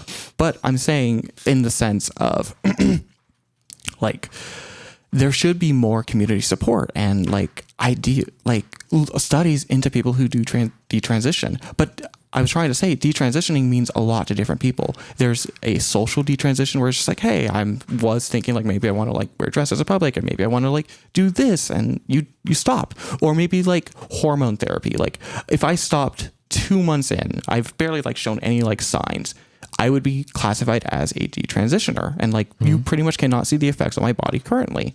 There are levels to detransition. Not all of it is people who've gone down the entire road. You know, like a conclusion that I've come to is like I said, I was like in public with my friends, embodying this girl.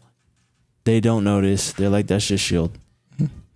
Not too gay, not too manly, whatever. I'm just me.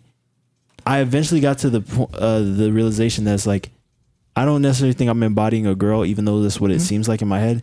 I think I'm just embodying a aspect of myself. Like I don't. And you could just be yourself too. And it's just, I think it's just you wish me. to be. Like, but that's how it was put together when I was younger. It was like, oh no, you should wear a dress. Or, hey, when you're watching TV and you see this girl, you really resonate with her because you're a girl too. And it's like, no, I think you resonate with her because she's a human being. And I do want to like finish up what I was saying prior is that a lot of people who do detransition are not doing it over like a lapse of their identity. The vast majority of people who do detransition retransition later in life. Typically they detransition over like societal or like fiscal means. Like for example, like as I was stating earlier, if for some reason I was forced at gunpoint to go back to Florida, I would detransition because I am scared of being that in that environment. That's not me giving up on what I want to be or like who I see myself as. It's just I'm literally going to make life worse for myself. Yeah. So how do you feel about it being turned into? It's picking one of the other evils. Yeah. How do you feel about it being turned into a community? Because like that gets iffy. Like there's a lot of people that detransition and then they're like, I'm not accepted now. So like, how do you feel? Like, do you even think that you should seek out a community if you have these feelings? Because I feel like they're just as toxic as any other. I think like no matter what, like the sense of community is something to look upon so you can further discuss these. But even you said you don't agree. You said you don't. Yeah, no, and that's what I agree. That's what I'm stating. The people they used to. That's what I'm stating. That's why I'm saying it's a boogeyman in the trans community. But you even said that you don't agree with everything the community says. So you're like, well, they're just people at the end of the day. Like you understand your experience. To tie it back into what you just said, Brandon, there, I would have to find, it's in my document here somewhere, but there was like, I believe it was like 33% of people who do want to detransition are scared to talk about it with their doctors. And I, as somebody who is trans and a part of that community, I don't think it should be a boogeyman amongst the trans community because people of my ilk, let me rephrase that because, prior conversation, people of my ilk see it as a failure, which is not, it's not. No, because originally the whole thing was your choice. You should be accepting to any choice. Because you can see how that can make somebody look at that community and be like, oh, they're doing something that's not for people. They're just doing something for profit or for because they'll accept you on your way in, but they won't accept you on your way out. That makes other people from the outside be like, oh, there's bullshit happening right here. I don't think it's bullshit with humans. I don't think it's a fully like profit motive thing too, because the trans community is so fucking small in comparison to the greater United States. If the pharmaceutical companies wanted to make money, they would push something much more effective. They get thousands of dollars per trans patient. Yeah, thousands. It's a lot of money. There's much better ways to make money. Thousands of dollars like per year for life. I look at that and that's you can say the same thing about like diabetes patients. You can say the same thing about cancer. You can say the person about HIV. There are. It's a purely mental. It's not like diabetes people are like, you know what? I feel like I'm actually a person living with lower blood pressure or sugar or whatever. But let's say like, so let me if they really wanted put to on medication for the rest of my life. No, it's an actual physical ailment that's real. But what I'm saying is, though, if like they really wanted to make a profit, wouldn't their money like go towards finding ways to like do research studies saying like, oh, the increased risk of diabetes is not related to soda. How is thought not physical? Because it's a mental illness. Yeah, and why does that make it not physical? Well, it can definitely. Well, I'm Your saying brain is is literally. I know, a but what I'm physical saying is the entity. way to fix mental illnesses is not to pander to them. No other mental illness in the world do we say, yes, you're right, and that's how you fix it. Not a single one. Not paranoid schizophrenics, not people with multiple personality disorder, which is even Those up people in the air. definitely get medications. Yeah, to fix it, because it's not reality. To tell them, hey, those people you're seeing aren't real. You're not living in reality right now. The paranoid schizophrenic, hey, the CIA is not out to get you. They are, but they're not out to get you. So we give you medications to fix that, to help you live in reality. It's like, hey, this is not the reality that you think you are living in. You are not living with Tony in your apartment. Besides like transitioning, how would you go about treating it then? The same way you treat any other mental illness. Definitely You talk therapy. about it. You help them become comfortable in their own skin. But Help these them people aren't comfortable. We've tried that. Same thing you do with people with body dysmorphia who are anorexic or who are super huge. They are not living in a reality. They see themselves as wrong. We have tried like telling people like, hey, you are fine as you are, but that does not work for people who suffer from So gender how do we help I people feel with like anorexia? I feel like for gender dysphoria, there needs to be some type of. It's still changing. Like, I mean, in some situations, It is still a bodily change, yeah. yeah, it's still a bodily change. I think It's that, helping them get over their problems and to start eating. Sure, there's probably some medications to help them do that. Yeah, but that's getting them back they- to reality. We're Yeah. not being We're a not social- saying, yes, you're correct. You are actually super fat. So start going on a diet. We're going to help you get some diet pills because you're super fat. You're right. Yeah, We don't do that. We say, hey, no, actually, you're going to die. You are super skinny. You are seeing yourself wrong. We need to help you stop seeing yourself that way. I think And there needs you to could be. say the same thing about helping people who are dysphoric stop seeing what they don't see themselves as. Because they're seeing themselves in something that's not real. They're seeing themselves as something that isn't true. But it is true. I don't think it's the same. I don't think it's a comparable. How is it different? I don't think it's a comparable. How is it different? I'm genuinely curious why you don't think it's the same. It's more. I think it's way less of a mental disorder than if I'm to see it as a mental disorder. It's way less of one than schizophrenia and stuff, because I feel like there could be different types of programs and groups that they could do research on to find out how to incorporate that person, that gender that you're believing you are, to incorporate that into your full self as you are. I feel like that's where the money and the research should go, to incorporate that girl or that boy into yourself without you having to make any physical changes. Because I feel like that could be done. Gender is different because it is an identity crisis. Well, it's not a real. hysteria. Well, no, it is real to that individual. No, it wasn't real not- until like 30, 40 years ago. Well, it might have been a little bit longer. No, now. it's always been there. Do you No. see, David? Yeah. Do you No, see the term gender do you was s- not created until John. Well, Lennon. there wasn't words for things until we gave words to things. Doesn't mean it didn't Yeah, but it exist. doesn't mean it was correct. David, do you see though how, like, do you see it being stoked to be more popular? Do you see that? Like, I where- don't see it as like, I don't think popular is the right word. where there. Really? it's being encouraged. I think it's like you are giving the knowledge that this is something that is available and that it's not being like sold. So But there's like- not a coincidence that like a lot of celebrities are coming out as trans now. All of their kids are trans. It's not being pushed. think I mean, I will submit to the idea here that I don't really follow celebrities as closely as other people. I And don't- it I don't also super bad right. It's it like also every depends on celebrity's the. kids. I would also state it depends on like what celebrities you are looking at the time. Like, too, for example- because typically in like more liberal circles, these ideas are much more accepted. So it makes sense that there is a correlation between like celebrities and different identities. Do Like, you for have example, any- all of Megan Fox's kids are trans. How many kids? does All she of have? them. 3. 3. I mean, Statistically Could happen. impossible. But have you ever looked at somebody that's saying they have these old issues, are they? and you're like, Young.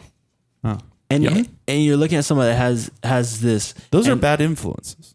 That's what I'm saying. There is such things as It's being- improper bad influences. They're purposely There is, coaching that their does kids exist. to do that. Well, that's gonna happen with humans in general. That's what sucks. Any new good thing or bad thing is gonna be hijacked by that. But do you see like have you ever seen like somebody with That's gender like the same dysphoria? thing as people like going online because they think that like people wearing glasses are cool. Like you probably saw like an uptick in people buying like fake But it glasses. doesn't lead to body mutilation. I understand, but it comes from the same I still feel like thought body process. mutilation is I'm not saying that like because there are still people that need glasses, and then there are people that don't, that feel like they need to wear try to them to be blind myself. socially acceptable. That means that there is a group of people that have real problems that need to be addressed, and then there is a group of people that will follow, which will fall off eventually. And do you see that that are group- just following a trend? Have you ever seen both sides are real? Do you but see like my eyes aren't bad because my brain is telling me that I identify as a blind person. Yeah, but then there are people that are choosing to. There are people that are choosing to identify like a blind person because they think it's trendy. Yeah. Yeah. What I'm saying is having bad eyes is not the same as being trans. Yeah, but this is. I think it's impossible to bring like the conversation into it because like you can just announce that it's a mental thing, and mental means that it's not real. I'm not saying it's not real. I'm saying it's a mental illness that needs to be fixed. It's not. It's there. The dysphoria is a mental illness. The identity is not. Yeah. Dysphoria is a being real trans problem. is because you have being in dysphoria, pain because which is a mental illness. No, it doesn't lead one thing to the other. Dysphoria is not that a mental way. illness? No, we said that dysphoria is a mental illness. And is there any trans people on the planet who don't have dysphoria? Yes. Yeah, there is. Who? I would say that my experience being a trans individual, I look at it in two camps. I obviously have had instances of dysphoria as well, but I've never had like the example of the poem earlier where like I'm hating myself and like I want to like just destroy everything about myself. I've had nights where I was like, yeah, I've stressed about like puberty when I was much younger, but I feel like my identity with being somebody who is on HRT isn't chasing away dysphoria, but it's chasing euphoria. It's chasing satisfaction. So if you're not experiencing dysphoria, why are you changing anything?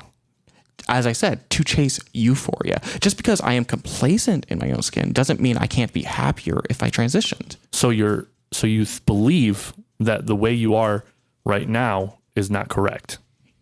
I would state that this is a being of myself, but if I wish to like truly embrace like happiness and wanted to like be more comfortable, it's not to say like I'm not comfortable as is, but to be more comfortable, I am transitioning for that it's the reason. same way where I'm like, yeah, I'm 30 pounds overweight. Do I wake up every morning and look at the mirror and say that I'm disgusting? No. Do I get on the scale and go, yeah, you could lose 20? That's it. And then that would be me doing things. So losing weight would you're make me equating happier? the same as Yes, it's a put body on change. It's an image change. chemicals to change your body in a A way lot that of would people go on diet pills and chemicals to change their like image. what you're doing right now would never happen naturally, ever. You could never do that naturally. You could never get on a treadmill and run until you're a girl, for example. Yeah. It's just not possible. That's correct. So there's no comparison. And you won't be happy. Treadmills are demonic. After you lose that 10 out of 10. And I agree. this goes back to like the societal and the sexual implications of both gender and sex. Like there's the perception of the individuals around us. Like for example, like I am non-binary, but I really don't care about like how people outside currently. I just don't think we should demonize the fact that we have developed medical tools and a resource for people to feel better and to find more happiness in their lives should be demonized. But I don't believe that that's actually what it's doing. We used to think that giving people lobotomies was helping them. Shock treatment. We used to think that was how we helped women with hysteria. And conversion therapy. Exactly. It's just not anything you have to do to the body to change it from reality is not natural. Like it's just not. I mean, there's like levels of which like what is natural, and like these are common hormones inside the human body for both sexes. Like what if then you're just gonna fight that with it. May I say it as well? Also, there are people of like both sexes who have hormonal imbalances that lean towards more masculine or feminine. There was like an example of an Olympic runner. I forget her name. She was an African American woman who had more testosterone in her body, and people were accusing her of being a man over that. She is a biological woman, but she had a hormonal change like that balanced itself more towards testosterone. Do we know that she wasn't dosing? She was not dosing. No, that's just the way her body was. How do we know though? And because of fucking tests done on her. You can't test that they're not dosing testosterone. Wait, can you not? No, I'm pretty sure you can. You can check their levels. That's it. Like, you can't tell whether that's natural or not. Her natural levels were that to lean more towards testosterone, though. Like, I don't find that unrealistic. I mean, like, but even if it is, what's the point? I don't understand. Yeah. What I'm saying is that there's always going to be some outliers that occur naturally who have more estrogen or testosterone in their body that does not correlate to the sex they had at birth. No, because she's still a woman. It doesn't matter how much testosterone she has in her body. She's still a woman. But what I was saying is that these are natural things in our bodies. We may have found like a means to like reproduce it in like people who are not at sex at birth, but these are natural elements. I just because they are things that are found in the body doesn't mean that you aren't doing something unnatural by changing it. I mean, there's a ton of stuff in our body that if we just started putting it in there, it would kill us, but it's naturally in there. Yeah. Like it doesn't mean it's right or actually correct. everything in our body, the way it affects us is through natural breakdowns, and our bodies have natural receptors for those things. Yeah, so and technically, yes, you can put unnatural things in your body, but the outcomes that you're getting are theoretically, they are natural. So yeah. Well, yeah, but that doesn't mean the outcomes are good. And you could say, I mean, you could drink pure. Oh God, I'm trying. What's that thing that's in cyanide? That's in our body. I can't remember what it is, but like if you just started like eating that shit, you die, even though it's technically naturally in your body. I don't know. Anti-acid? Did you just say I said anti-acid? lactic acid. Lactic acid. I don't know. That's what happens when your muscles kind of get curious sore, what's my boy. in cyanide now. When you run, but You don't mind if I search cyanide ingredients on your computer shield, right? no, that's a fine. great Okay. look. And then, so have you ever seen somebody with gender dysphoria or whatever, and you're like, that motherfucker doesn't have gender dysphoria. I don't have any prior experience with that, I will admit. No. Like you ever seen somebody like faking, and you're like, no, fuck, not that's to my annoying. knowledge.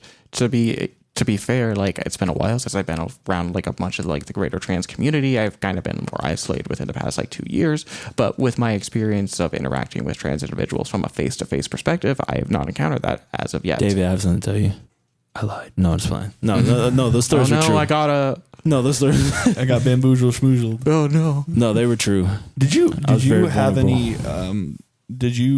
Can you recall any outside influence in your time of like youth experience? Or, yeah, no, nothing from like my youth and like as I was kind of like stating. I mean, I thought I was homosexual back when I was in high school, but like there was nothing like no outside influences for like trans identity. I mean, I guess like the only influence I could state at the time was like I made the joke about like the Apache helicopter, and there was like the time back with like before like gay marriage was legalized and like trans became the main discourse, like people were still like joking fun at it, like it, it's not a thing, it doesn't exist. And like maybe that's like the avenue of like information I got to like suppress it. Yeah.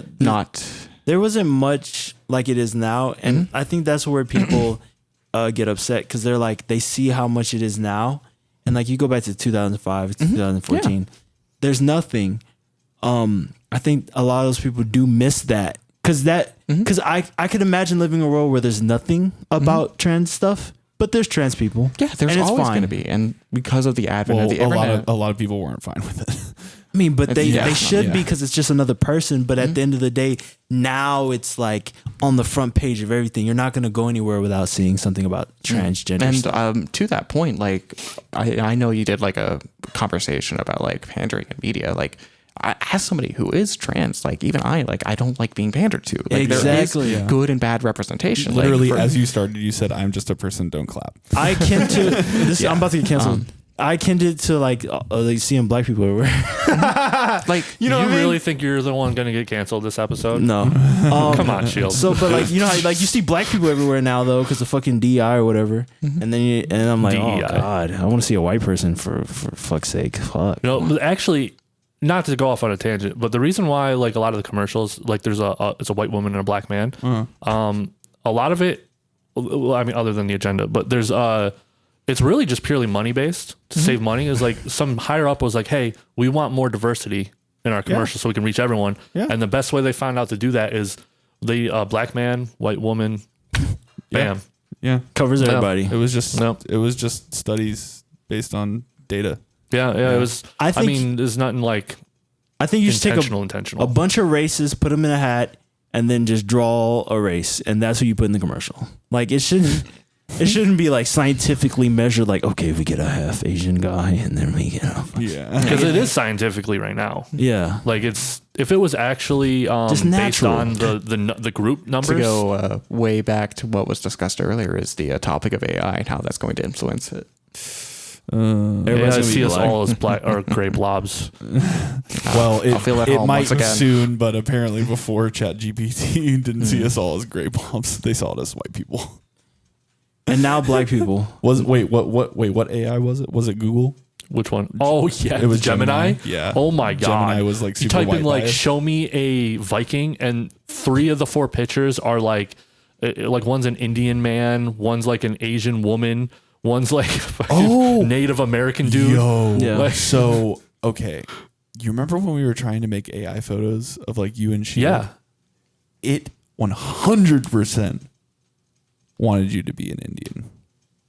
I could not make it be white. And it wanted me to be like I would love to see things you can do to change that. Say like a wig, different colored shirt. Well, no, yeah. And I mean, it's in just the algorithm. Mm-hmm. Yeah. Like they straight up, someone was able to get it to admit what it does. It says we take your searches or like your inputs and we purposely add things like diverse or black or Indian into them to make sure they don't get white. I don't know if that's the case. Maybe I should just try uploading some of mine and see if they turn out like yours. Oh, I don't know about because that we were one. bald. Yeah, I don't know about that one. I'm just because we have similar face shape, head shape, like all that stuff. So I feel like it might do the same thing. Except you can grow a beard. I feel like they would make you like Big Smoke or something. Yeah. Big Smoke from San Andreas. Yo, yeah, bro. Hell yeah, dude. We need to do that. We need Big Smoke mixed with Kyle. I'd love to see that. Just like do it, Big bro. Smoke, Kyle driving a train. But do we have any like high def Big Smokes though? Because it's PS2 era, right? You just got to look at me. They're gonna make him Big Smoke because he has a beard. By the way, not used or relevant at all. But when I typed in Big, the first thing that popped up was Big Sean. Did not know he was that popular. Big Smoke. Hell yeah. Yeah. Let me get number 9 with number 5 with number 11. And I'll just take what he ordered. Damn. I want to go order that shit right now. I can smell it. Yo, and then that like brilliant writing after that where he doesn't help shoot during the that brilliant thing where he doesn't help shoot afterwards. Everyone's like, oh, what a fatty. Ha ha, funny. He was too busy eating. No, it's because you were fighting the people he was working with. Duh. It's so crazy. That's crazy. How you can love Big Smoke and at the end of the day, he was a traitor. You love Big Smoke? I mean, he's still likable. Like, they made him very likable. That's He's true. iconic. He was pretty likable in the beginning. Yes. Yeah. So was Ryder. Yeah. Oh, I forgot about. That was his name, right? Ryder? Yeah, I always remember Ryder not being a part of it, but he was a part of taking him down as well. All right.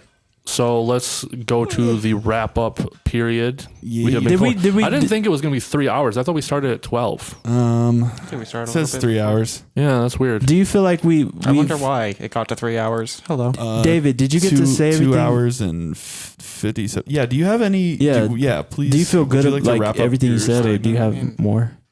Shields, you were saying? Like, do you feel good about everything? Like, is there any more? Did we leave anything out? Or? I mean, I've kind of made my point. I really think if you have somebody in your life, be it an adult or youth, who is trans or is experiencing some difference in identity, you don't just like suppress it. You ask questions. You look into it. You take caution. Yes, For sure. You don't foster it. You just be like, you are affirmative. You say, okay, you're feeling like this. What can we do? And if you keep feeling like this, maybe we'll do this.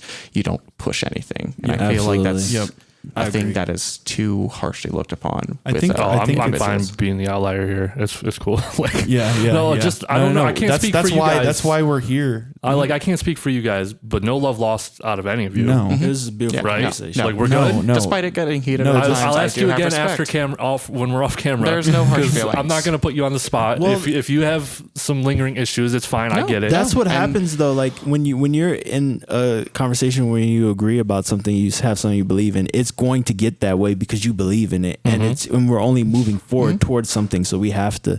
So there will be anger, or there will be strength in what you're saying. I wouldn't say that there was any. Yeah, I don't think there was any anger. Not anger. We got a little heated a little bit. Not anger, but there was a little emotion. bit of raising of voices at one point. There's always going to be emotion in it for sure. 100%. You can't just take it out, because you believe in it. So it's like you're going to want to get your point out. You're going to want to make sure you said everything you need to. And there's always also the aspect of just like speaking solely to myself is identity and my personal struggles. Like obviously I can't speak for everybody in like the community, but my experiences matter. My past traumas matter, and like the feelings are valid despite even entertaining the thought of it being a mental illness. That is the treatment, and that's the way that people can feel better in their own skin, and we don't have more bodies in the dirt that way. Yep.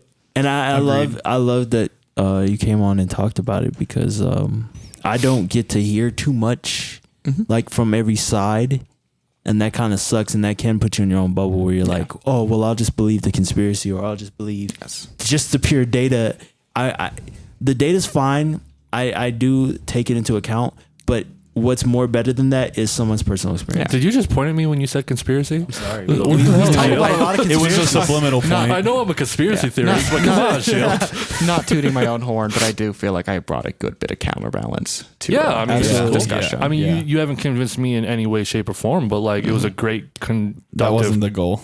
No, I know. But it was a goal. very good conversation. I think it was We're not very here- helpful for a lot of people. We're not here to sway Hopefully, opinions. yeah. We're here to I think bring both of us values. are so entrenched in our beliefs and our ideas of who we are as people and our ideas that you and I would have very little leeway in swaying the other's opinions, at least on that issue. The cool thing Is conversation. is we can still be friends. Yes. Right. And I think and Yes. and like at the you at don't the seem to. I'm still going to try to get you to read some more different novels. I don't like. That's good. I like romance. I know. All right. Yeah. I don't. I like horror too, just movies. I like deep horror. I like dark stuff. Yes. Well, I think at the beginning of all this, we actually had a conversation about like opinions and bringing our different viewpoints to the table, and how we all decided that not really decided, but like it came across the table that we knew that we are the people that we are. We always portray that. It's very important to the validity of what we all say here at the table. And it's important not to be easily swayed by other opinions, and that's a strong group of individuals, and I love that about every one of you. Yeah, we're adulting like a motherfucker. All right. So to end on a positive note, And all of this was positive. On a positive note, what's everybody's favorite dinosaur? they never existed. Tyrannosaurus. So What the hell? Ashley's is a Stygimoloch. I like. out of the fake ones, We're opening another can of worms here, apparently. I like the T-Rex. You like the T-Rex? I'm a little basic, you know. T-Rexes are cool. Yeah. I like You the know. long neck. The Brontosaurus. The Lophosaurus, the one that Think spits so. venom in Jurassic Oh, Park. that's a sick one. Don't they like supposedly look different? Yeah, I mean, Yeah. dinosaurs are supposed to be feathered, but Jurassic they're Park was made at birds. a time when Yeah. that knowledge wasn't That was a prevalent. great movie. I love that movie. But no, I want us to know if any of you guys would drink this. Yes. Be careful. All right, pull it up. What the fuck? I'm going to get that now. The new hot dog sparkling water from 7-Eleven Oh, coming soon to my America. Lord. Is this real? Real Confirmed? on 7-Eleven's website. No I actually way. 7-Eleven. Oh, Does it have carbs? You couldn't really see the picture. Does it have carbs? Oh no! It should just be water. April Fool's It's joke? fat. I mean, Oh, we are getting close. You're right. I didn't even think about that because it's on their website. I just like, it's got to be true. On that note, though, yes, I would still try it because I am very much of the try anything variety. I'll try it. I would. I wouldn't like it, but I try it. I would, but unfortunately, it is carbonated. So That doesn't bother me. How much sugar's in it? Oh, you don't. I know it's carbonation. the carbonation. no. It's just so I've tried to quit soda many times in the past. Okay. And I've always been like, I'll just keep drinking sparkling waters, and then it always it leads leads back back to- to soda. So I just Yeah. No sparkling, no carbonation whatsoever. I actually like I don't drink any pop except for when I go to Taco Bell. I will still get a yeah. Pepsi? Baja Blast. Oh no, Baja Blast. Oh yeah. They got sugar free okay. now. Yeah, I do, and I get the sugar free. It's Oh not my bad. God. So sugar free. Yes, they sir. do, and it's good. I will say that if you have them side by side, because Ashley gets Baja Blast and I get the sugar free one, and I can identify via just the taste. I don't want to know. If you don't have them side by side, Yeah, It's good enough. I would love if we one day we do that, like, so like, not obviously I can't do it, but like the soda comparison thing, where you have like the Pepsi, the Diet Pepsi, the Pepsi Zero or whatever, And then see hot if dog someone- seltzer water. Yeah, and then see if someone can actually tell the difference. are they going to release Diet hot dog seltzer water? They better. Why? Because the people who drink that probably need it. So I'm just saying. As a fat guy myself, I feel like I can make that joke. Yes, same here. Let's go. Yeah, that's great. If you are having issues with mental health, please take it upon yourself to let people in your life know. And, Absolutely. And if those people in your life don't support you, find some that will. Yeah. It's very important. And as to David's note, at the end, we love each other, and humans need more love and compassion in their lives, and that will lead to less people in the dirt. So, For sure. On that note, I think we're going to wrap it up. Thank you guys for joining us. I hope that it was an intriguing and fiery topic for you guys. Please have a wonderful rest of your day or evening. Yes, sir. Deuces.